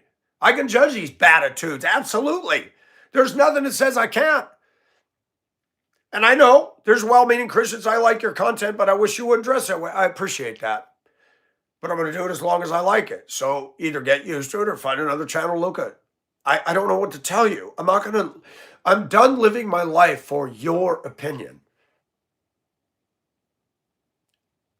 I worried too much about what my mother thought all my life. And where did that get me? Nowhere. I have no relationship with her. She's old. I don't even know her health. I don't know anything. I'm not going to pick up the phone and call her. She knows how to get a hold of me. She could call my uncle. She could call my cousin. She could get a hold of me. She's made no effort. I'm not going to bark up a tree when I'm not wanted. My mother told me by her actions I wasn't important enough. The abuse, the denial, the never I'm saying I apologize. Why do we grovel back to that? Oh, mommy, I'm going to love you with the love of Jesus. What's the point? It's not having any effect. Sometimes it's okay to walk away from toxic people and just close the door and go on about your life. Nobody should have to put up with abuse. So, do I have some damage and scar tissue? I do. Do I struggle with sins that some people don't? Of course. Do I have regrets about some of the things I've tried and experimented with? The only regret I have is that it displeases God. But the actual doing of some things, I enjoyed some of those moments because it met a need, wrong or right. And I'm not going to lie. I'm not going to sit there and say, oh, I was so miserable when I was in sin. Sometimes having a back rub by a man felt so good that carried me through the whole week. And you go deal with rude women in your workplace and rude women in society, and I'm like, maybe I should just date a guy. But I can't, because that's not who I am. That's the thing. My identity is not wrapped up in the LGBT thing. I don't even like the word gay. There's gay. I know men that are flaming gay. I'm not gay. I hate the word gay. We, in the 70s, 80s, we used to say that car's gay, that shirt is gay, the teacher's gay, the homework's gay, that food is gay, my mom is gay. Everything was gay. It was an expression. I still say it. The other day, I have to be careful because at work, you can't say certain things. And trying to cut open these boxes, and the flaps kept closing in and binding us. I said, this is a gay box. My supervisor heard me. He says, oh, I said, did you hear that? He goes, it is a gay box.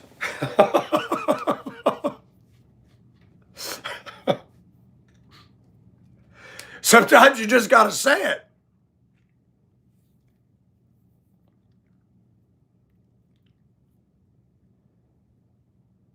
Thank you for listening. Thank you for the likes. Thank you for the views. I'm not going to compromise who I am. I'm not going to play tricks to go viral or make money. It's either going to happen or it's not. This channel stands on its own. I don't need to copy anybody else. This and me and my style is original. If you want me to be cookie cutter like everybody else, would you be listening to me if I was that way inside? You wouldn't. Just remember that. Sometimes God uses weirdos to reach the so-called normal ones. I know. I'm a living proof of that. Be safe. Be careful on those icy roads. Be careful walking under ice-laden trees and power lines. Watch your step. Be safe.